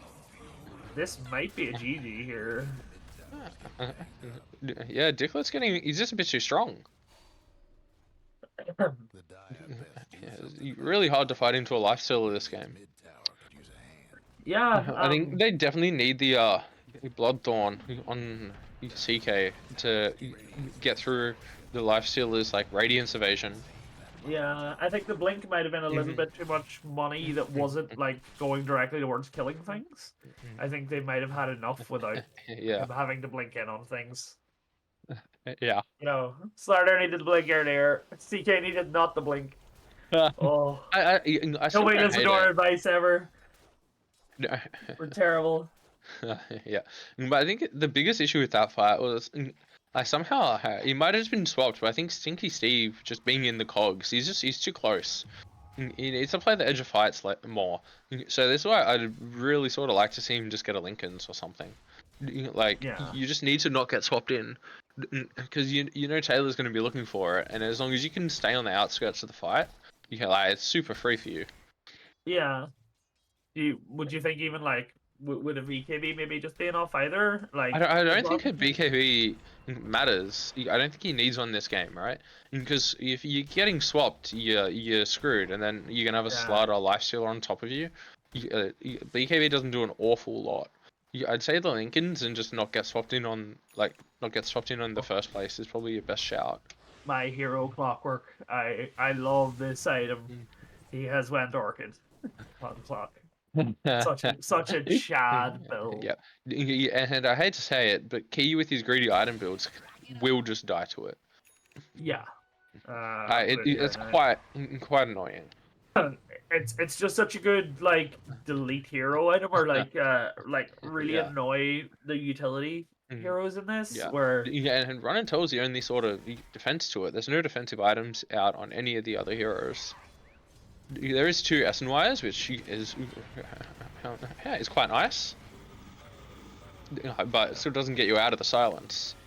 okay, there was a go, but it just nobody got hurt at all. Everyone's gonna back off, relax, take their time. Yeah, Lifestealer has the he has the Ag Shard as well now. He's really his best really looking nice. pretty scary to the CK. Yeah, it is. Yeah, I think this CK really just needs a Bloodthorn now. He's getting sort of close to it, but I think once his Bloodthorn comes online, he'll start to be able to pop heroes again. I think at the moment he's just not quite strong enough. Yeah, and it's kind of like it's like the one nice counter as well, because like Lifestealer, as much as you said that Radiant have no defensive items, neither does Dire really, for like a couple situations like that. Now they have BKB on the Slardar, and who cares if Taylor dies? He's got ult. Oh, Stinky Steve. But the thing is, he's got a Manta, you know. Yeah, he's got a Manta. Jakiro's got a Yules. There's a Force on clock. You know, there's ways. Yeah, but like there's definitely still potential catch up, or catching the Lifestealer is kind of what I'm trying to get at. Yeah. So especially when he can't when he's no way of purging off the silence, he can still pop. But it's getting harder and harder for Radiant. Oh, right the now. swap in on Yasuo? It's absolutely cooked. But this is where once again, oh my days! Stinky Steve with the double kill. Bro, do you see the fucking combustion? The innate ability from Lena did so much there. I honestly Lena, I don't know, man. That's absolutely insane. Let's look at his death summary. He just the man gets stunned at 35:45. He is dead at 35:46, and this is the Lifestealer with 3,000 HP. what a hero Lena is at the minute. Plus, he just kills like the Clockwork by accident in the back. Yeah. Well, I think the only reason he died was because Clockwork was next to him, providing combustion procs. That's honestly the only reason. Fair. Yeah. Yeah, that's insane. Absolutely insanity. It's the Monkey King approach. You fly in over the trees, you pop someone somehow, and you leave. And what can anybody do Yeah. except pick unfettered? You know? Yeah, I mean, all I'm saying, I mentioned it in the draft. If he had unfettered, he wouldn't have died there. You know, you just press your unfettered. Real simple gameplay that. Right, if you had You could be unfettered, out on the lane. I'd almost say they're in a stronger position. But with rage, like he can just get popped like that. The game's like quite scary. Yeah, we're It looks like he's going to Lincoln Sphere after the nullifier. So the Lincoln Sphere really helps against Lena. But yeah. still, he could have just got unfettered and then bought a BKB and been pretty much untouchable. Because you know, unfettered, 50% status resistance plus S and Y, really fucking good. It's maybe a bit greedy though, going for a nullifier by buying a second relic. Oh, I completely agree with you. Yeah, this is what disassembly is for. But no, we're gonna go second Yeah. relic. But in saying that, when the second relic hits the Lena, oh Yeah, no, that plus 55 damage, huge. Absolutely, like, hold up, sorry. What's the nullifier for? Like, go. E-Blade? It's E-Blade. I guess Abysshield. It's like, I'm not really seeing the freaking the use case for the nullifier here. Yeah, I don't think it's his job to catch out the Lena. You know? No, definitely not. I think his job is to just fucking hit whoever's in front of him, and ideally, it's probably this. So I definitely like maybe just like an AC. Lincoln's is quite nice, but like AC Lincoln's, BKB type items, you know? Yeah, just like anything that keeps him alive. Like as long as he doesn't die to Lena burst, he should be living at large this game. But no, he's went the nullifier. He's went the second relic. Oh, wow. Yeah, that's crazy. To be fair, if he's on his own, I'm not convinced he dies to a single combo from Lena. Same as his Venge. His Venge is packing 3.5k HP. I think it's sort of just out of the realms. Like, but it's real close though. It is real close. That 3.5k. I think if there's a teammate next to him, he's definitely dead. That combustion procs. Yeah, I can't do enough math to figure out. You know, I've just played enough. Just about about 3.5k is about the sweet spot for just not getting bursted. Yeah. But like obviously, if there's sort of any follow up, I mean, I think you do. And I think once the Kaya Yasha comes out, that little bit of extra spell amp. So I think if you had timeless relic, you die at 3.5. I think with Kaya Yasha, it's closer to 4. You need to be to survive the combo. Yeah, it's pretty insane. And then if there's teammates grouped up, those numbers just go way up. The Dawnbreaker it becomes vision. like 4.5. Dawnbreaker vision showed up the game. He gave up the game. Yeah, so CEC just used a combo on the Lifestealer, and Lifestealer's now infested into the CK, being really fucking annoying. But it looks like he's going down. Oh, the swap. What a great swap. Taylor's gonna pay with his life. But he has a second one. Oh. Yeah, that second one's down straight away. Also nice. Yeah. He does get Dicklet out though. And with Dicklet without buyback, you know, that was probably the right call. Unless he gets picked by the Lena. Oh, he got off that rage. Oh, the Aesthetics cap. The Aesthetics cap's really nice against the Lena combo. But yeah, here you see that 3.4k. So Lena did about 3k damage. Yeah. So if he had the Timeless or the Yashikaya, he probably would have just got the straight pop on that Lifestealer in that fight. Fair. Oh, Sinky Sieve with the Aegis. Yeah. I hate it. I really do. Like your Sinky Sieve, like you give the Aegis to whoever's breaking high ground, right? Yeah. Is your Lena hitting high ground? I would hope not. I suppose one thing is that like maybe Bambi is survivable enough, but at this point, I think you. If you caught once, you're dead twice. You know, it's just one of those things on Lena. But also Bambi got the fresh BKB that fight. It was really nice. Apparently, He's- Lena is going to hit the racks. Okay. Guys, Yeah, I mean, there's no no. swap to be scared of. Yeah, but they have half a team pushing mid. Come 5 on the racks, boys. Yeah. Oh, no leaves is in. Wow. No leaves is out. He's doing the zip. He's doing the zag. And is this just a wasted battle? Yep. Yeah. They're going to chill out on the banner. They're going to go back for the DD, hopefully. So it's an AD these days, Mousy.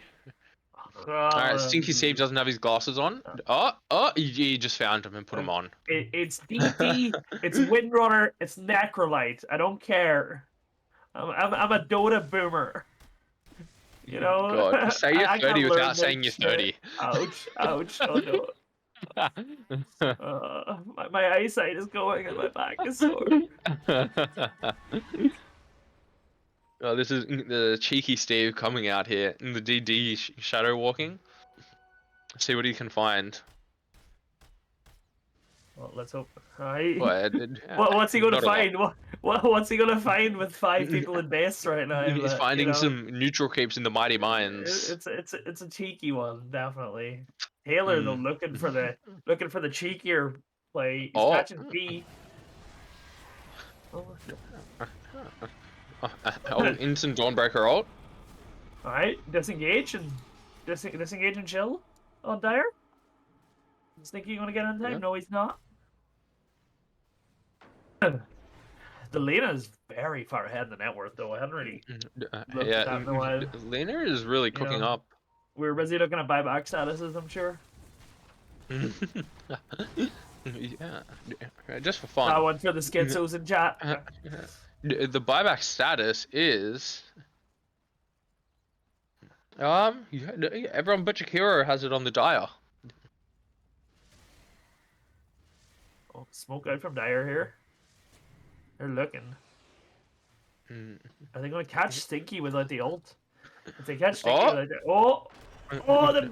the bad blink! Oh, the nullifier! Nullifier! Well, he's got a BKB as well. Yeah, see the BKB there? He just dies through it. Yeah, he's got the BKB on first life too. He's looking really dead. He needed it right now, but yeah. He's... Bambi's in now with sort of free fight, it looks like. I think I do enough damage on the CK here. No, the Bloodthorn's coming in. This Lifestealer is cooking them. Yeah. Not quite getting off the damage that was needed. A nice buyback from Taylor. Getting the coming in off the illusion. You get like a third round of spells off. It's so satisfying. Really nice. Yeah, that was a lot of stinking up right there. Yeah. I think maybe, like, I don't know, maybe he would have managed something if he had the BKB in the second life. Like, they popped a lot in the first one to maybe stop. I think he's just getting bashed. It's really hard once he's sort of corrosive hazed. I think they stay on him. Yeah. No, especially because they still had swap. It's like he's just going to get swapped back in. He's going to get bashed up. Yeah, that's why I dislike the BKB. I don't think he needs it this game. You just need like a Lincoln's and hope you don't get swapped. Like, yeah, reasonable. I think like it's weird because it's like there's a 15k net worth difference right now, but it doesn't feel like it at all. Yeah. I know we're getting 45 minutes. 15k is not as much of a difference, especially now that Lifestealer has jumped up the net worth. And Lifestealer's got a BKB at full BKB here as well, as well as his Rage Duration 25 talent. It's really good. It's gonna be really, really hard to deal with. They're hitting racks here. They're gonna take 2 at a time. Yeah. He is being psychopathic here in mid lane. Taylor could just decide to fuck him up, but it looks like he's got a Hex queued up. I don't know how I feel about it. I mean, Hex is always nice, but I think he can also just go damage. You know what I mean? I don't know what you want on him at this point. It's kind of hard. Like with BKBs going down shorter duration, maybe, but Like Lifestealer, Mm. I don't think you're getting the hex off on him too soon. No, like hey, unless I you- wouldn't hate just like a Daedalus, to be honest. Yeah. Like I think this meta it just gets like a Shadow Blade Daedalus here. Yeah, it's really scary. Or Yeah. like Daedalus Moonshot if you're feeling particularly Giga Chad. Oh, and he's just swapped his quick buy up to Daedalus. So, yeah, he's really good listening. read by Key. Good read. He's listening. Yeah, he Inside must be. confirmed. He's listening. Yeah, he hears Future- me being like, it might just be a Daedalus angle here. He's instantly onto it. I do love it. Yeah, but yeah, the Hex on Lena I would like a lot more, which he's got queued up. Yeah, and with Bambi here, I don't know what item you're looking at. Yeah. Like he's sort of slotted, so maybe- I could definitely see just him upgrading a Strength Blink. But I think AC is probably the obvious choice. Well, they have the AC out on the Dawnbreaker because I thought that as well. I Yeah, don't know. Do you maybe I think don't about think. Scatty? I think he just needs armor. I really just think he needs armor. Or like you can maybe go another Dispel with Satanic. Because I think Dispels are important, but I don't think you're ever winning a man fight against Lifestealer even with it. Like that's what I'm concerned about. So yeah, you said Mhm. yourself about where to go in damage, and I think that'll help.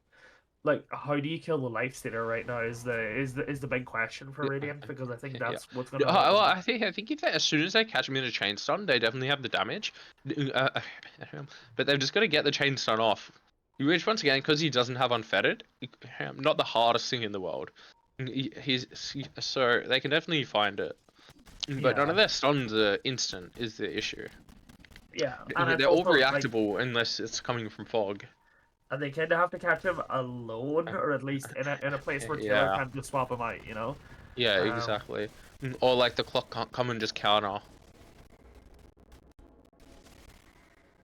Yeah, it's good to see. Oh, Taylor got a Satanic. I'm not sure how I feel about that. He's got the Bloodflag queued up. I think I would have definitely preferred that first. Because, like, you don't get Satanic on your second life. Yeah.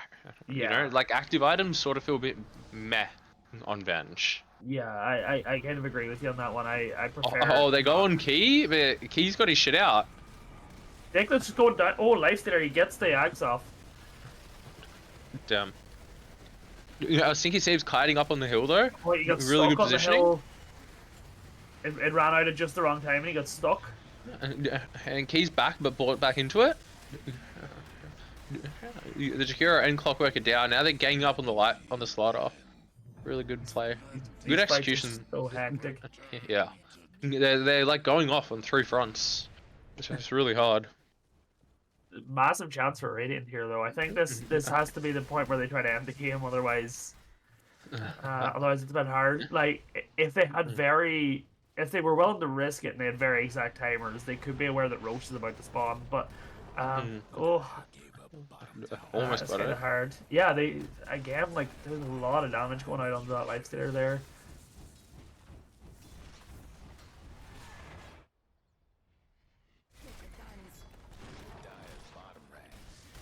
Someone just asked, do casters read chat? Very rarely, Isagi, I'm sorry. Oh, I've got chat up. I read it all the time. I only read it when people aren't killing each other, which is kind of hard in Div 2. Yeah. Only when chat's not toxic, you know? Yeah. Like we've got Although- 43 plus 27 kills, so there's some kills. I don't know that number. Those are big numbers. Yeah, That's more than I 70 have kills. fingers and toes. That's more than I have fingers and toes. I don't know. I'd rather love it. From what I've heard about where you're from in Ireland. Yes, yeah, because I look. It's more than I have fingers and toes. I have 11, like everybody else here.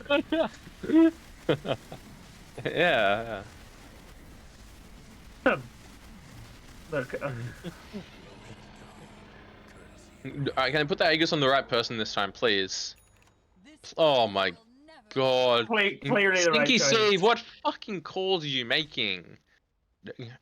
Look, he's Yeah. got the hex this time. Maybe. I like the Hex, but why does he have a fucking Aegis? Bro, he's got full slots. This CK has a perfectly good armlet to drop to make the slot. Like, I think Sinky Steve, I think you should have the refresher. You sit on the edge of the fight, you fucking double finger someone or Laguna. I don't know. Yeah. He's letting his 13 kills get to his head, I think. He's like, guys, Possibly I'm doesn't. gonna solo carry you. Give me Aegis. Brother, you saw last time what happens. Die once, you die twice. Yeah. It's right. Keith's got a Daedalus coming out, and he's got his level 25 now. He's gonna absolutely start cooking. Yeah. Daedalus into the BKB. I do like it. I like it a lot. They could have given it. You're right. They could have given Aegis to their true carry Muerta. I honestly, I wouldn't have even hated that. That's just a great idea. Just don't give it to the fucking Lina. Oh, Yeah. I'm gonna have to have some strong words to Sinky Steve after this one. On your next coaching session. Yeah, my next coaching session, it's gonna be. Look, you did great, but like, stop taking fucking Aegis, man. You don't need it. Just be better. Just be better. Be Easy. better. It's a bit of a hard high ground at this point. It's High ground into swap Jakira or the clock. Yeah, it's awful. Yeah, are they just gonna wait it out for the 60-minute items at this point? Yeah. We go into 12, boys. I mean, they need to find an angle. It is not a LAN event. Yeah, And also, Gray, I love you. You're great. You're not toxic. we all love Gray. Yeah, exactly right. You see, you're not toxic, so we love you. Oh god, what a flare. Double proc the aesthetics. God, I have to say though, it does feel like a bit of a sad one. Like I'm looking at the net worth here, the clockwork at 10k at 53 minutes. It's kind of where you want to start having more than 2 items. Like bit difficult, absolutely, this game, especially when there's such catch. But okay, they're just gonna. That's one way of taking racks. They just. Yeah, see, Steve! No! fucking presses BKB, fucking dead. Oh, dude. Yeah. I want to drop some slurs about him, but I mean, that's right. Run Intel's carrying with his ultimate. Absolutely carrying. You don't even have Ags on it. Yeah, well, Sinky Steve just got bailed out by Run Intel. What a god. Oh, looks like he might be left behind here. Oh, he's getting a good fear off. He Still has the great pike. hook shot. Oh wow. Good spell casting. Nolly stole his cheese as well. Dickler died back from the Mursa silences.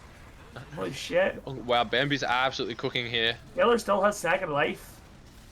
He's panicked, but he doesn't get. Didn't do anything. He didn't get. He's instantly dead as well. He has buyback, but looking a little bit bad here for Dyer. Yeah. All of a sudden, a 43k. Yeah, Abaddon's been real quiet this game, but that fight, he's got Greaves, Ags, Locket, he just absolutely owned. That level 25 talent. I think he's doing the right thing. I think he's standing in the Jakiro ultis with his Ags on. Yeah. And that's just, it's enough. Yeah. There we go, we got the GG. Yeah. Great fight to end it there. Yeah, I wasn't really feeling the Abaddon much that game, and then that last fight, he just absolutely showed up. Yeah, I think it was 2 or 3 times where he came in. He hit some really nice shields. It's just, you're not always seeing the impact of it either when it's just like his health is kind of going up a little bit. Yeah, but yeah, Stinky Steve was absolutely dead for rights there. But good old Run Intel bailed him out. Oh, that was a good first game. I think it definitely could have been a faster game by both teams. But it was, nonetheless, good win for Stinky Steve and the BO boys. Yeah, absolutely. Yeah. It was definitely not entirely one-sided either. I know the net worths definitely made it look further away than it was, but for so much of that game, it was very 50-50. Taylor's Angels did play a lot of it well. They knew about their timing, about that 20 to 30 minute mark. I think if they had have maybe had it a little bit tighter and, as you said, made better decisions on a couple of things like items, they definitely had a solid chance of winning that game out at that point. Yeah, it's like they really brought the game back after it looked quite despair from the lanes. So they did well. Gonna be interesting to see if they can I guess, suck a bit less on the lanes next game, and they might just take it away. So well, I need a couple of minutes Let's break. go Is to there a break. anything else you want to say, or does Malou want to earn us some pennies here? What's the play? All right, we'll take a break for the moment. Enjoy your ads, guys. All right.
Welcome back, folks, to game 2. Or if you've been watching the entire time, this is game 4 of the Taylor Gauntlet. Taylor's Angels versus Stinky Steve and the BO Boys. Game 2 of this series now.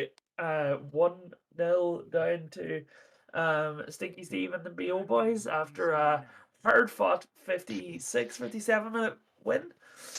Yeah, and it's really going to be the ultimate test for Taylor's Angels. Are they going to get doubled?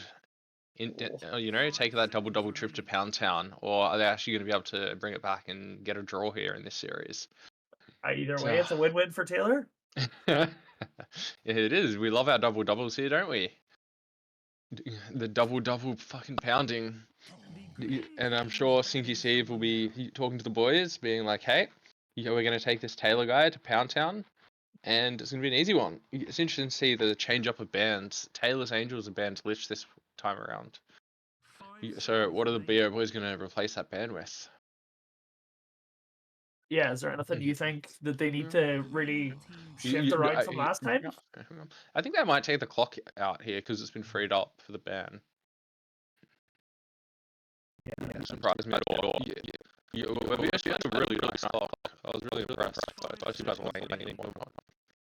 Yeah, the lane went really well for them. I think like that was what it before. It's like, you just make it miserable with the cogs build, but it's so fun to do that. We love our misery.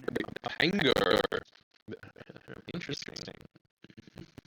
More targeting towards Taylor occurring. Yeah, I mean, I think they had their shot from the last game, and they're going to stick by it. We're going to ban out Taylor as much as possible and play the game from there.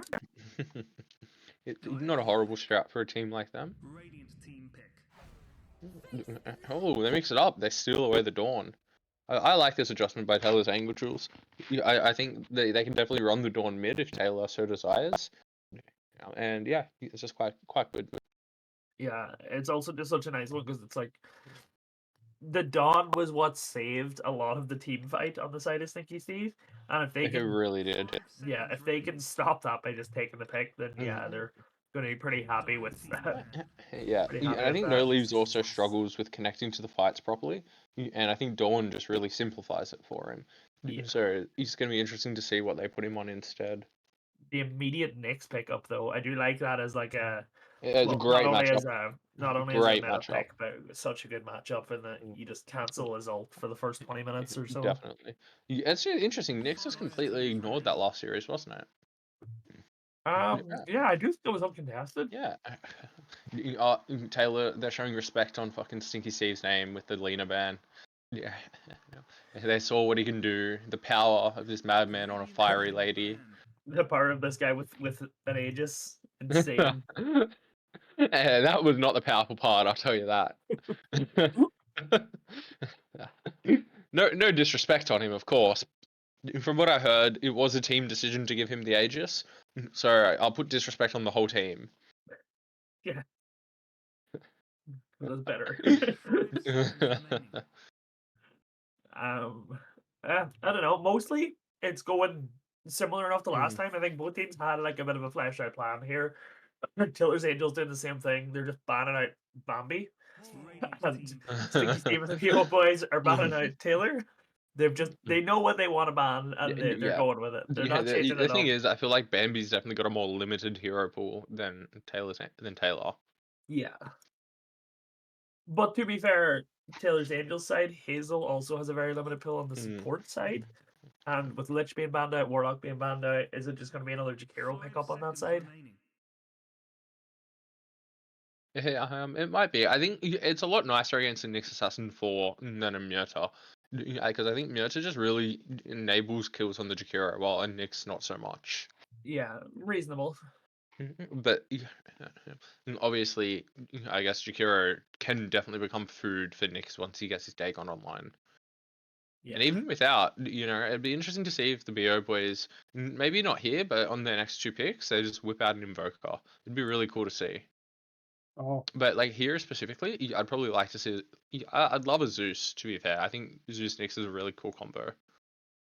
It's pretty cool, yeah, and it's like another Especially way on of the stopping the supports. Dawnbreaker, especially if you have vision. Being able to stop a Yeah. Dawnbreaker ult with Nimbus is such a big one. Yeah, well, I guess I go back to old reliable, the run until Abaddon. Neither team looking at clockwork this game. Yeah, he had a very stable performance last game. It was nice. I would like the clock to come out here. I think it'd be quite good. I I would have imagine liked they're to just gonna pick their supports here. Yeah. I think the Jakiro is a bit. It's just rough into Abaddon. I think that makes it a lot less desirable. Yeah. If it was a clock, I'd actually like the Jakiro because the old double hit really messes with clockwork. Oh, Alchemist! This one snuck through. Yeah, I suppose it's don't know what to say. I suppose it's just the cost of what I talked about last game. It's like you're banning out all these like specific heroes because of players, and then the Yeah. meta picks like slip through the Nyx, the Dawn, the Alp. Yeah, definitely. You really strong lineup from Taylor's Angels here. They just really need to pick the supports that pair well with these cores. And yeah, that's the Retake the clock. It is the clock. It is nice. It's a nice clock game. Yeah, look, we said Webby was No played it clock. well last time. I think he's Definitely. pretty happy to run it back. I would like to see him being a little bit greedier this time, just because he really struggled with the money towards the tail end of last game. But yeah, you do really want your items, so you don't just go yeah. in and feed. You can't exactly blame him with the lineup of like just pick off the other guys though too, or it's like a little bit scary. Timbersaw, hey? I mean, on paper, it looks like quite a good Timbersaw game at the moment. I just personally dislike the hero. I think it's got a lot of weaknesses.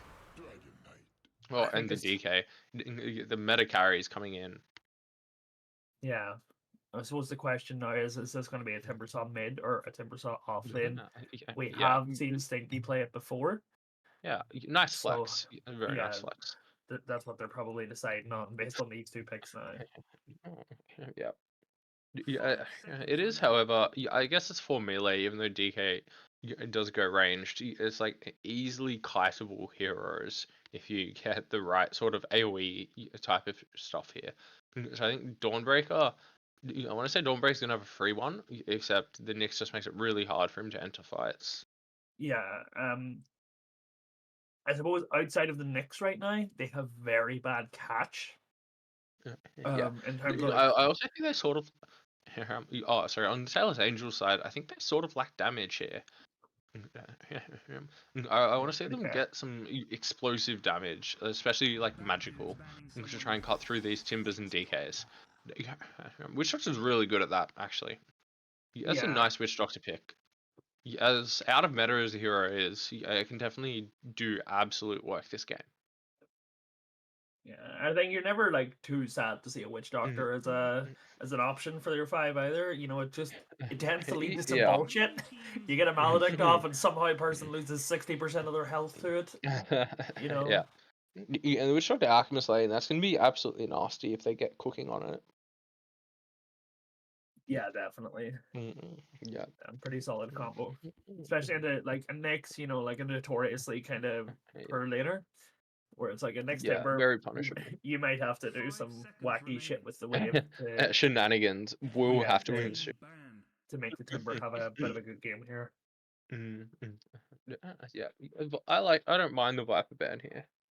Yeah, I think it's a bit weird when you have an Abaddon to ban the Viper, but I guess it does.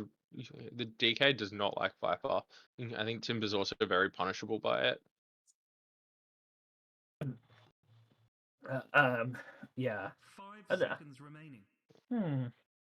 I don't know. I think both teams are kind of looking at this opportunity of like flexing the offlane to the mid right now, and they're just trying to decide what's going to be best for them. Yeah, I think they've definitely just got to ban sort of things they don't want to play against. Yes, I could definitely see like a Quap ban coming out by the BO boys. I think Quap. It can definitely pose some issues. Yeah. I can't say I love the Void Spirit ban. I don't think it accomplishes much, especially with Puck already banned. Like the only reason you'd ban it is to try and set up a Puck pick.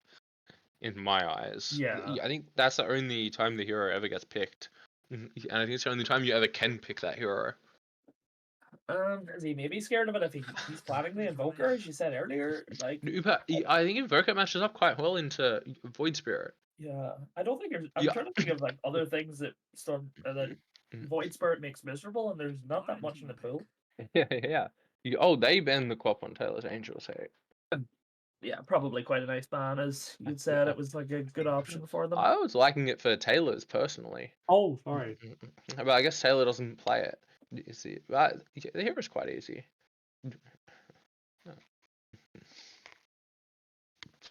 What do you think of a primal mid here?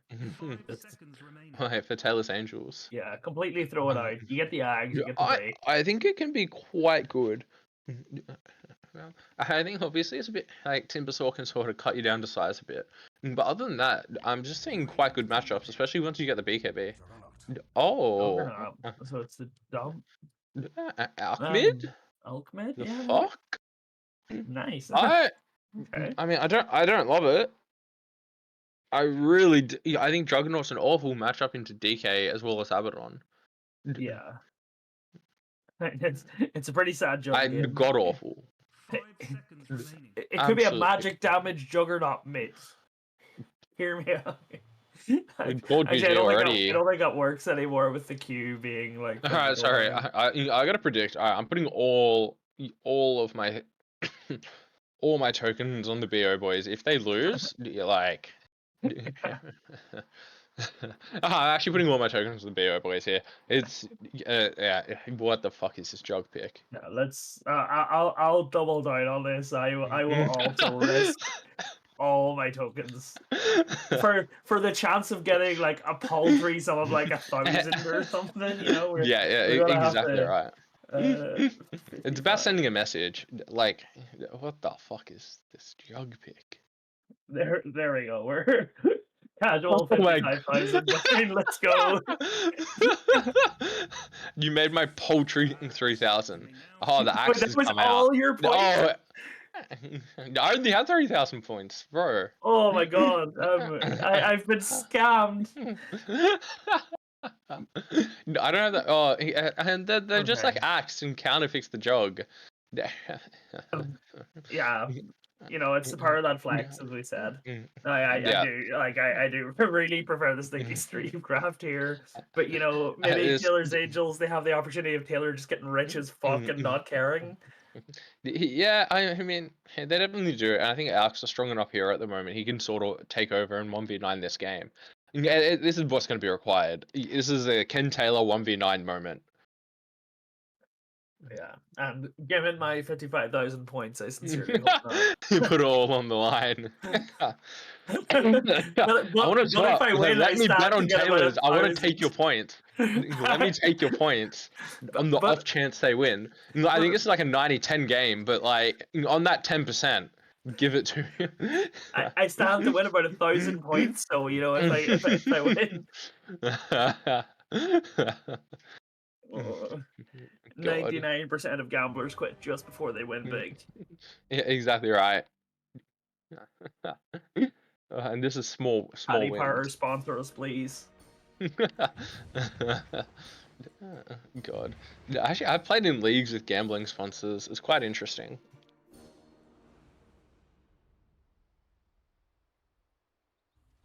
Alright, see if there's any fancy smoke moves coming up. No smokes on Taylor. Oh, Ron until's got the smoking backpack. Oh, Let's see what they cook up. These guys better not ruin my points. Miller, I think you're closing the bets too soon because the stream's not done with. I think you should hold it open. The problem is you're trying to hold it long enough for people to bet, but not long enough for like first blood and stuff to happen and skew the results. You know. Yeah.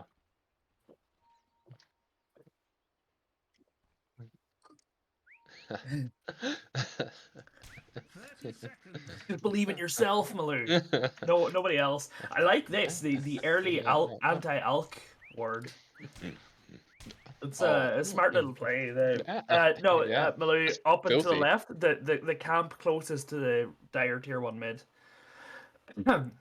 Yeah, the large camp to the right.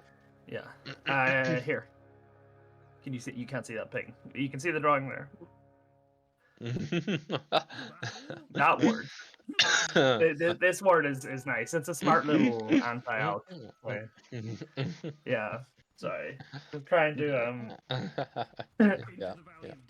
trying to make sure Taylor doesn't get as ahead as possible for minute 1. It's a pretty good play. Yeah. Just trying to keep him stuck in the lane. In the lane with Stinky Steve, because Stinky Steve he should do quite fine on this matchup. You'd hope Like, so, yeah. I think Taylor will farm, but Yeah, like Taylor will farm, but so will Stinky Steve, and hopefully he should have more impact at the 10 to 15 minute mark, and that's where it should shine. Yeah, for sure. I'm very curious about what's going to happen on the top lane. I think top lane's going to be an absolute action lane. Yeah, Nick's taking stun level 1. He's confident apparently. I don't know if I would be as confident in your level I 1. think with an axe you always want to take the W, because axe just can't secure range creep. Yeah, you need like the level 2 or 3 on the axe before too much stuff is happening. Like, is he going to secure the range creep here? He does. He gets it with a Q at least. Yep. No, I want to see him just hit the jug. Like, jug spin level 1 is not very strong. Yeah. It's quite weak, actually. There is a cogs on bot. Runatel's losing Bro, all that's his some mana. absolute cogging happening, but the blood grenade gets shielded off right away. Yeah. That's it. He gets out. He's a hard man to kill in one go, but he's now in like a bit of a precarious spot. Yeah, especially with the level 2s coming out. You looking for the full one? Oh, he's missed the cogs.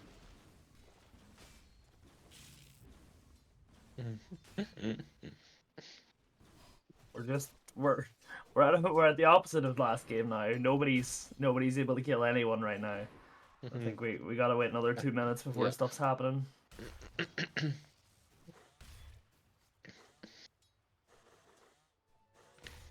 Taylor hasn't got the block, so he's just gonna continue to farm wave for the meantime. I am worried that the alc might pop off. Like there's just this definitely chance is a concern.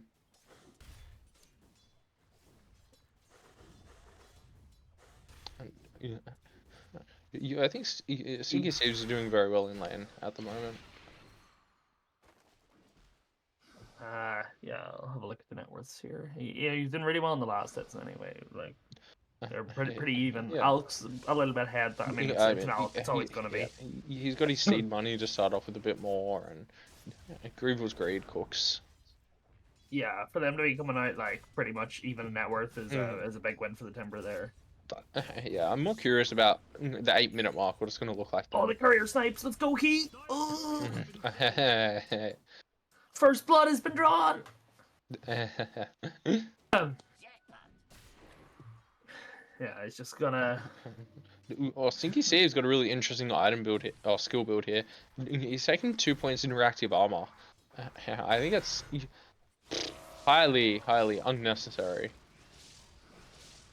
Yeah, I admittedly don't know Timber that well. Oh, there's a bit of a thing bot again. Still not gonna be any kills.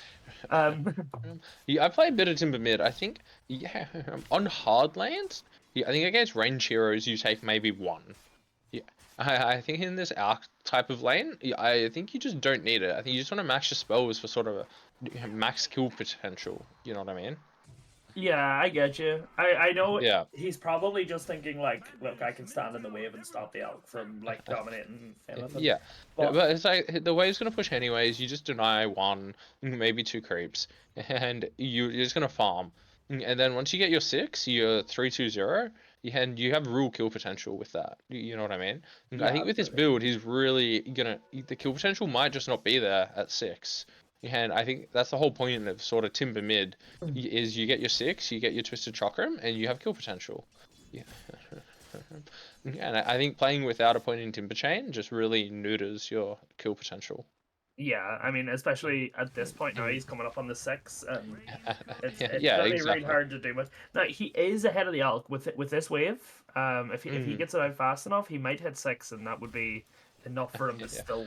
Oh, does he hit 6 off this? No, I think it's next wave No, he he hits. doesn't. This next wave, damn. Yeah. I Yeah, I think Alk's Alk still got a solid 2 to 3 waves before he hits 6 though.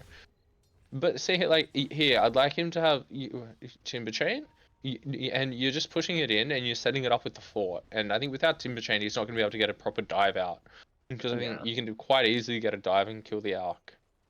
Yeah, I think you do maybe want to build up stacks on Timber right now. You know, like get yourself the max stacks and walk onto the tower and like fuck with Taylor a bit.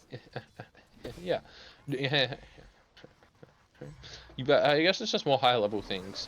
Is like you got to abuse your fortify to sort of keep your creeps alive to enable the dive. Because I think if he fortified that wave, Taylor doesn't hit 6, and then he's just completely zoned. Yeah. While Taylor being 6 here, and also with no Timber Chain, he just doesn't have any kill threat. Yeah. And Yeah, Taylor just gets 2 free waves here.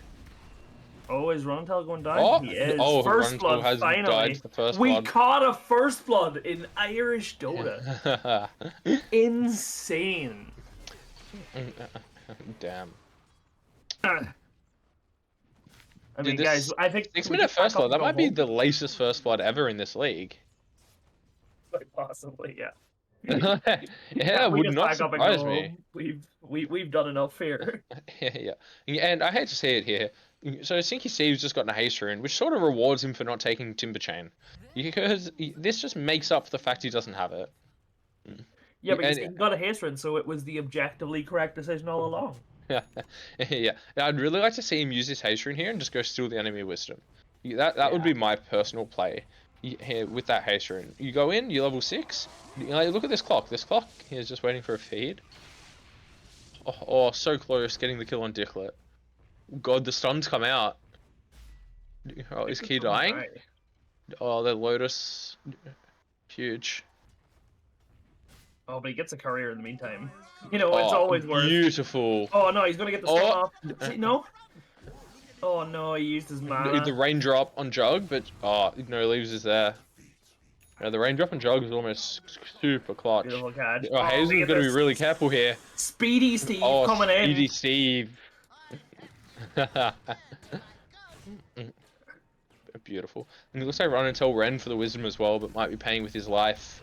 Yeah, we'll see. He might get a little. A little Weibo skill. Oh, he was a little close. neutral deny now. He's looking for. He's got it. Oh, he gets. Oh, this man. Who's this Run until guy? Get him up to Div 1 right now. Yeah, Get him up to Div 1.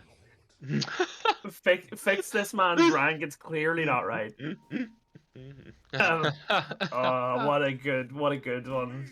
To come out of that, like that's absolutely beautiful. He doesn't get the wisdom, but he kills Webios and gets a deny. Like beautiful. Yeah. Oh, and no Leaves down top. Yeah, he just dies to like spin there. Yeah, it is strong. It's very strong. It's like I suppose the one thing that lane has going for it, really. Oh, definitely.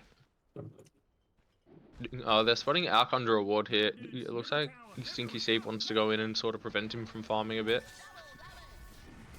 He does just burst him from full here. If he gets...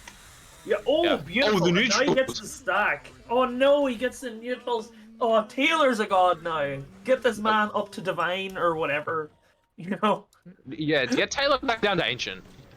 Yeah, Steve, you killed him? Is he gonna do it? Is he? Oh, he doesn't get it off. Salty pops the ult though. Wayboss with the bouncing, just bounce him around so he couldn't get his spells.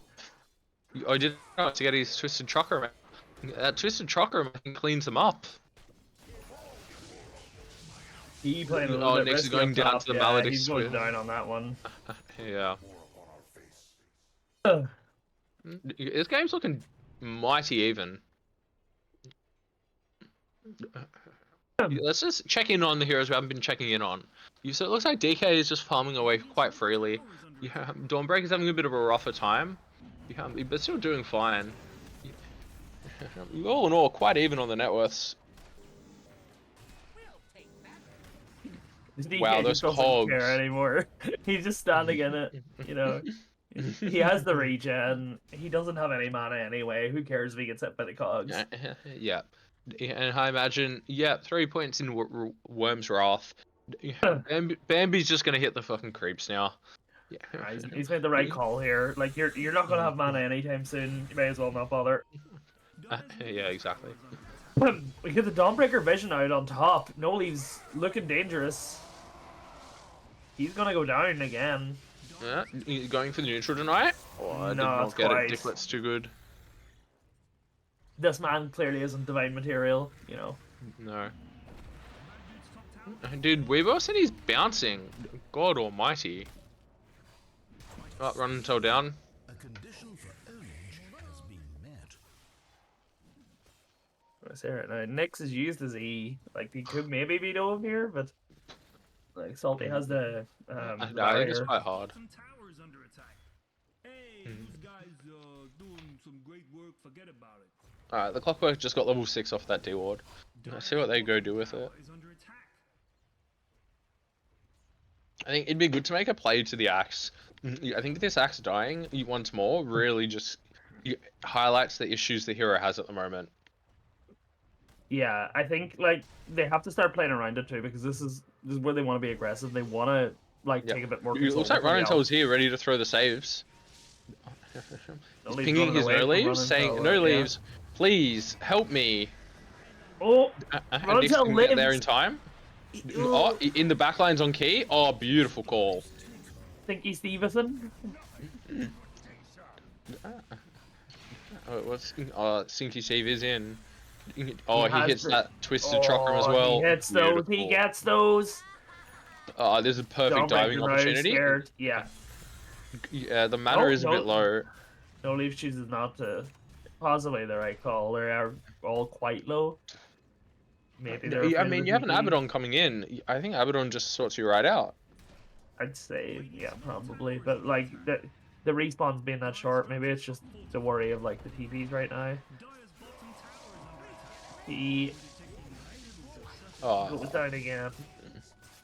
Alright, no leaves does. Sorry, Taylor's got the relic now. He's getting closing in on that radiance at a decent timing.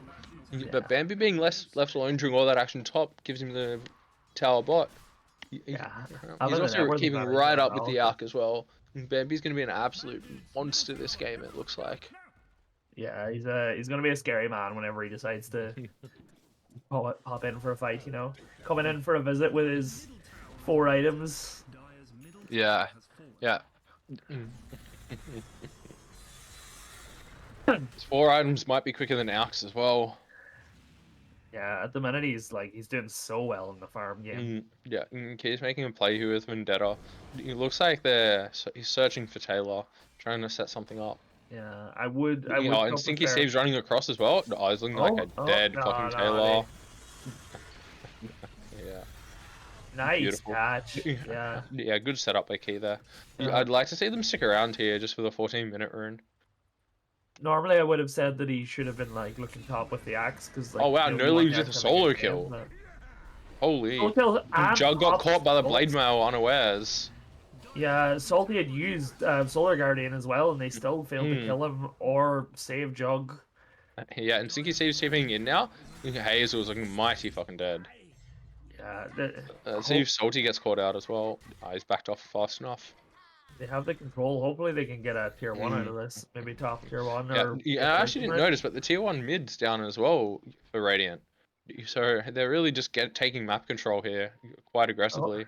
No Leaves has the blade mail. Oh, he gets Jug ulted, but presses his Q too early. Oh! Oh, Wow. now Stinky Steve's time to get cogs blocked. Oh, no, Sinky Steve's time to just kill them all. Oh, the damage. Absolutely Beautiful. huge damage. I think he can keep. Oh, his mana's a little bit too low to keep. Oh, Key's coming in though. Oh, he gets stunned. Oh, Yeah. beautiful. Beautiful. That was a vendetta with the arcane rune as well. Oh. You love to see the Nyx just taking off. Really Real makes nice. you feel good. knowing Yeah. that this Is man he is gonna about find the to jug here? have a 15-minute day on and killing your entire team. It looks like Hazel might be a bit stuck in the middle of nowhere here if Possibly. she gets spotted out. Maybe they didn't spot her there. It looks like they didn't. They're just gonna take the tower instead. It's good. It looks like Taylor's just finished up his Radiance now. So it's good to see. I imagine he's going to go hit the rice fields for the next 10 minutes and come out 6 slotted is his game plan.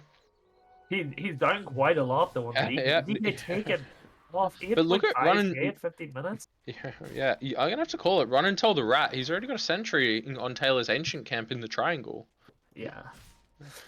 He's been really aware of the key problem for them this game. And he's been pretty proactive about blocking a couple of the important camps. So it's been well played from them so far there, I think. Yeah. I can already tell Taylor's a bit molding about that. He's like this fucking little run and tell rodent. Is in here blocking my camps. Is he gonna get spotted by the Knicks? He is. They know now. Or yeah, what follow up do they have? Is the axe on blink? There is a blink on axe. Oh, he gets spotted out by the sentry. Oh, no, Levios misses the hook. Oh, it's a huge Dawnbreaker ulti. That's 1 trade. 2 trades. And, oh, oh god, the Witch Doctor. The Witch Doctor. Oh, the toggles? Yeah. No, he's not gonna toggle the clockwork. And that's a full 5-man wipe. Wow. Yeah, massive fight for pinging the Witch Doctor. Let's have a look. Witch Doctor did 3k damage. That's really good. Seems about right. Holy fuck. DK did 4.7. The DK the DK is huge still.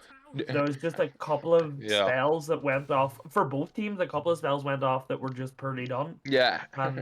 This was like sort of what I was mentioning with the big melee lineup on the BO boys. Like they just all committed into melee range against Dawn, and then the Witch Doctor came in and cleaned them up off of that. Yeah, it's really hard to fight like that. They have to, I guess, just group up less. I want to see, I guess, the supports be a bit further away, and Sinky Steve sort of trying to kite out the fights a bit better. Yeah. You know, in and out, not just in. It's where the next pickoff really has to be right. You know, and another Nyx pickoff's coming in here as well. You see, this is nice. Just you find this drug farming solo, you pick him off, really well executed by King and Stinky Steve. And yeah, Stinky Steve's got the blink as well, making it so much easier. Yeah, that's gonna be a big one for their catch. Witch Doctor tries to ult. Yeah. Now he does nearly have a glimmer kip already after that. If he wants the gree, he has it. But yeah, he gets it. These Witch Doctor players are so greedy with their grees, man.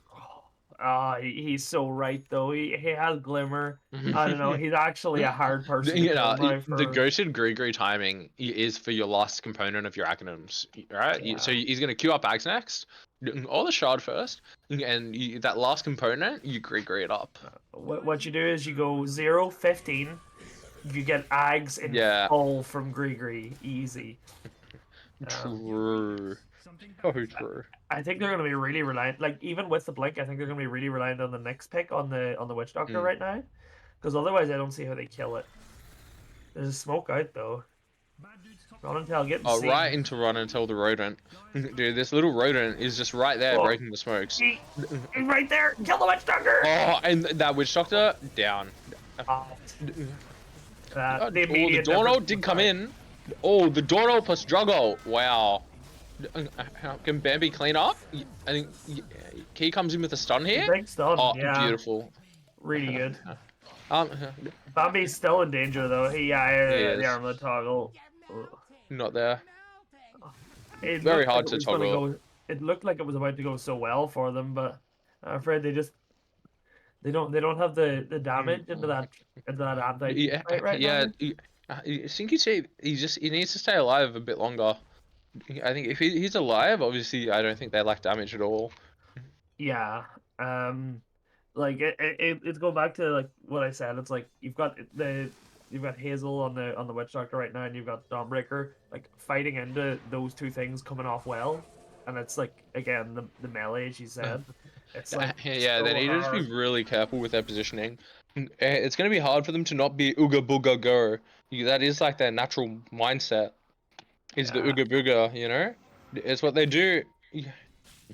They have this ward here spotting everything, and Key's is scuttling in. Oh, this witch doctor. Oh, he goes for clock instead. Oh, Bro, he has he wand. was the one. He had wand. Oh. Oh, Do I have to so watch out fun. massive pond or something? Like, So no, close, but that's yet not. so No far. toxicity, but that's a passive wand right there. Yeah, that was that was a painful one. He was so close to getting a kill. You know, Yeah, yeah.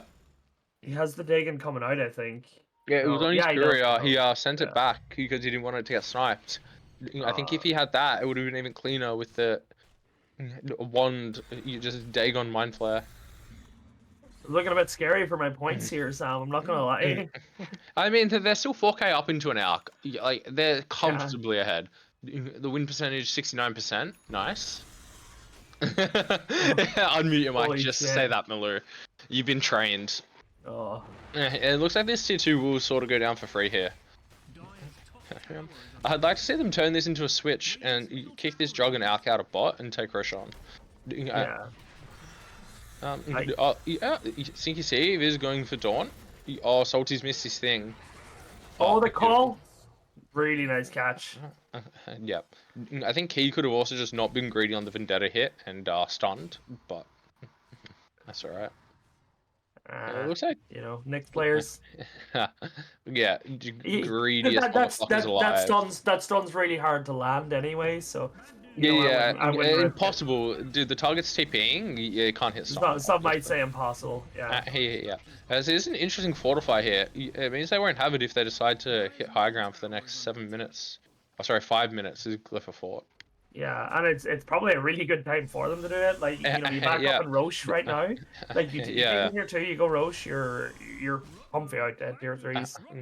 Yeah, I think it'd be a really nice sequence of events for them. I'd love to see them do that, ideally. Yeah. You know, on Taylor's side, Yule's out on the clockwork. And the axe side him, I suppose. Yeah, I don't. The thing is, I don't hate it, but I do because Axe is gonna have a BKB and 1,000 gold here, and as long as he's pressing his BKB on his initiate, the Yules is just not doing anything. Yeah, I typically don't like Yules as a first item on clock anyway. I think there's so many other items that are just better. You know. Yeah, exactly. Like this game, for example, I'd love to see a Solar Crest. Yeah. Like Solar Cresting Jug is one of the best things you can do. This man has like a 1.1 bat or something. Like Solar Crest gives him so much. You tell me Solar Crest, the man himself, wants to see someone buy I'm a Solar Crest enjoyer, I'm in man. shock. I'm in shock. I could have never seen this coming. Oh god, yeah, Jug's has been absolutely mauled. Yeah. Oh, no. Malou, he died instantly. There's no catching that one. He was full health and then he was no health and there was nothing in between. Oh, sorry, I misheard you. Yeah, I heard him. He was popping. They're taking the other tier 2 now. There is a Tormentor up as well if they want to start moving the team over. But there's also a Roshan up, just saying. Yeah, there is. But I don't think I want to see the boys do anything here. Like, guys, you're 300 gold away from 2 BKBs. Get the fuck out. What are you doing, man? The fight's split up drastically here. Yeah, I mean, Sinky Steve's just in splitting it up. I guess it's just a free clock kill. But like, guys, go do Roche, finish your BKBs, please. Don't be goons. Okay, yeah. No, they've got Stop the being... kill. Please, just Roche. Oh. That's a missed call. That's unfortunate. Guys, stop being goons. Oh my lord. I mean, they may as well be Goon Academy at this point, you know. Yeah. Like June or Goon Academy? Both. I mean, I can tell. Run and Tell's got his I'm whatever 3 days into gooning song going on repeat the whole game. He's explaining the lore of Skibbity Toilet right now to his whole team. Yeah, Loudly. like guys, but I'm 3 days into gooning. However it goes. I haven't had the pleasure of listening to it recently. I'm sure that will change next time I'm in Dublin. I've tried to wipe it from my brain. It doesn't work. You've been traumatized, haven't you? Yeah. Oh, the golden key. Wait, dude, Taylor's got his radiance off. Oh. Guys. Oh no, he doesn't know. Oh, he figured it out. Oh, No Leaves has a chance for a big call, but he just goes for the safer one. He's just dead. I think they're splitting up a bit here. They need to be Roshan. I've said it so many times. Yeah. If you're listening to us right now, go Roche. Just the coordination around objectives is really just lacking at the moment. Yeah. They'll get there. They'll get there eventually. I think if they just have the game plan of like we need to win in the next 5 minutes, I think it all kind of comes together from there. No, like once again, I don't think they lose late. Like I think they're perfectly fine going late this game. I think like Jug can be scary. That's a good solo kill by Stinky Steve onto the Witch Doctor there.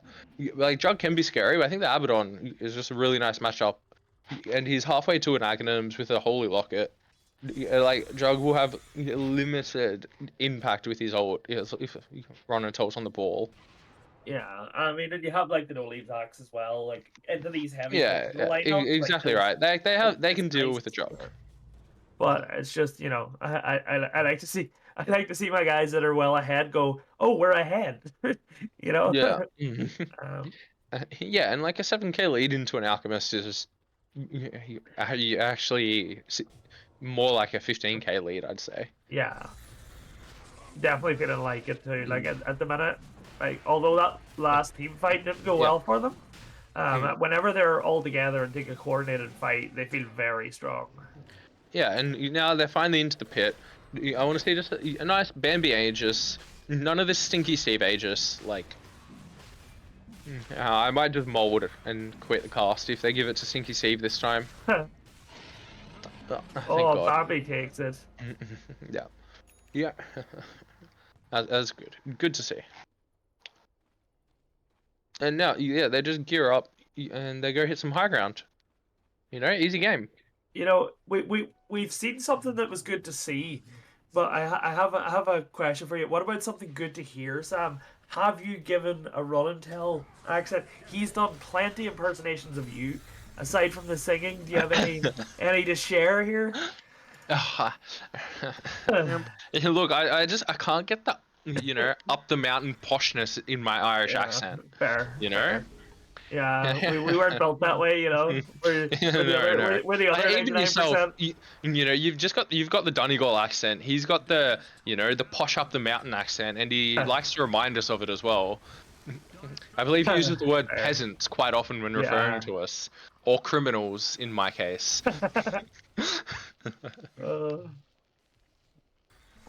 I'm sorry that we commit petty crimes, not tax fraud and evasion. Yeah. Yeah, none of that white collar stuff. Yeah, there's blue collar as it comes here.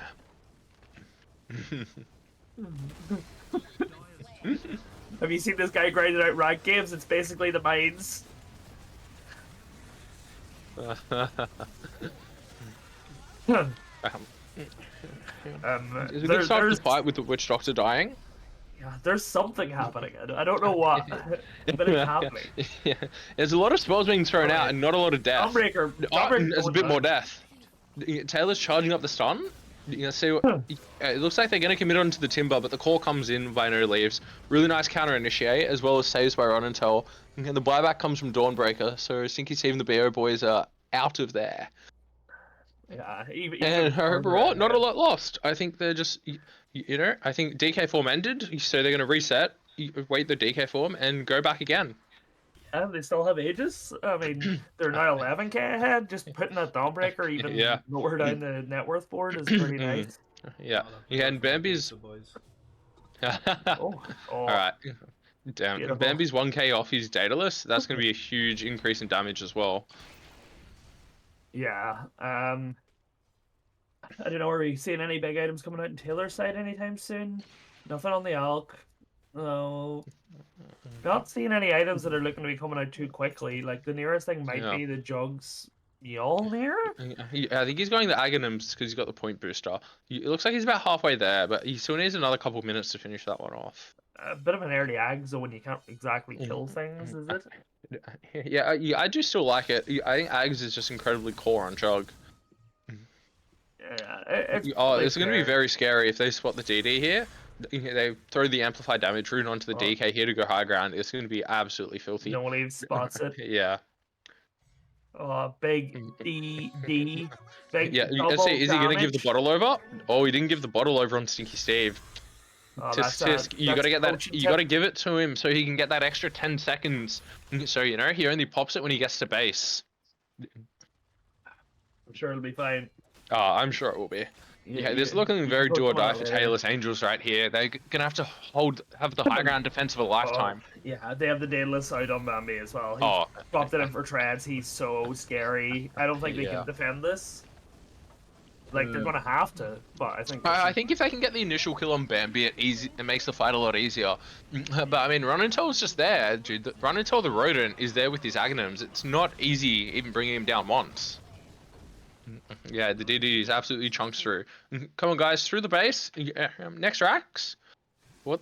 Don't stop being pussies, please, guys. Yeah, they have. End the game. You still have a minute on your Aegis. Yeah. You go top or bot there. They were free to do it. They know Taylor's Angels are too scared to fight them, so you force it right now, and like you don't have to overly force it. It's split up though. Yeah. Oh, Key's out here. He's hunting the Juggernaut. He's looking for blood. Oh, but the smoke's out by Taylor's Angels. They're going for Stinky here. Oh. Yeah, it's a big stun. He there is just.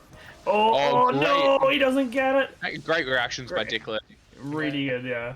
Oh, but the Dawnbreaker ult got cancelled. Oh my god, Stinky saves in. And so is No Leaves. Yeah, it's character. Yeah.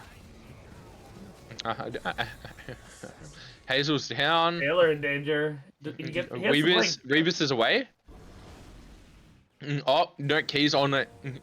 Weebios. What a get out. Oh. I know Leaves are going down up north. Wow. Taylor makes it out. And Stinky saves as well. He's just diving Taylor and he's down. Weebios are also down. This looks like a call it, boys. This man hasn't charged in weeks. He stunk too much. GG, well played. That was a good game. 2-0. First thing the BO boys versus Taylor got his wish of going to Pound Town twice in one night. Insane. From a league bathed in 1-1s, we get a 4-0 series. Oh. I think that Taylor's Angels are not in good standings now on the leaderboard after this fateful night. And more importantly, on the imprint leaderboard, how are they going to be standing? That's the real question. Yeah, I guess we'll find out soon. The only scoreboard that matters, am I right? Of course. Yeah. Alrighty. Yeah. Well, that was good games, Mousy.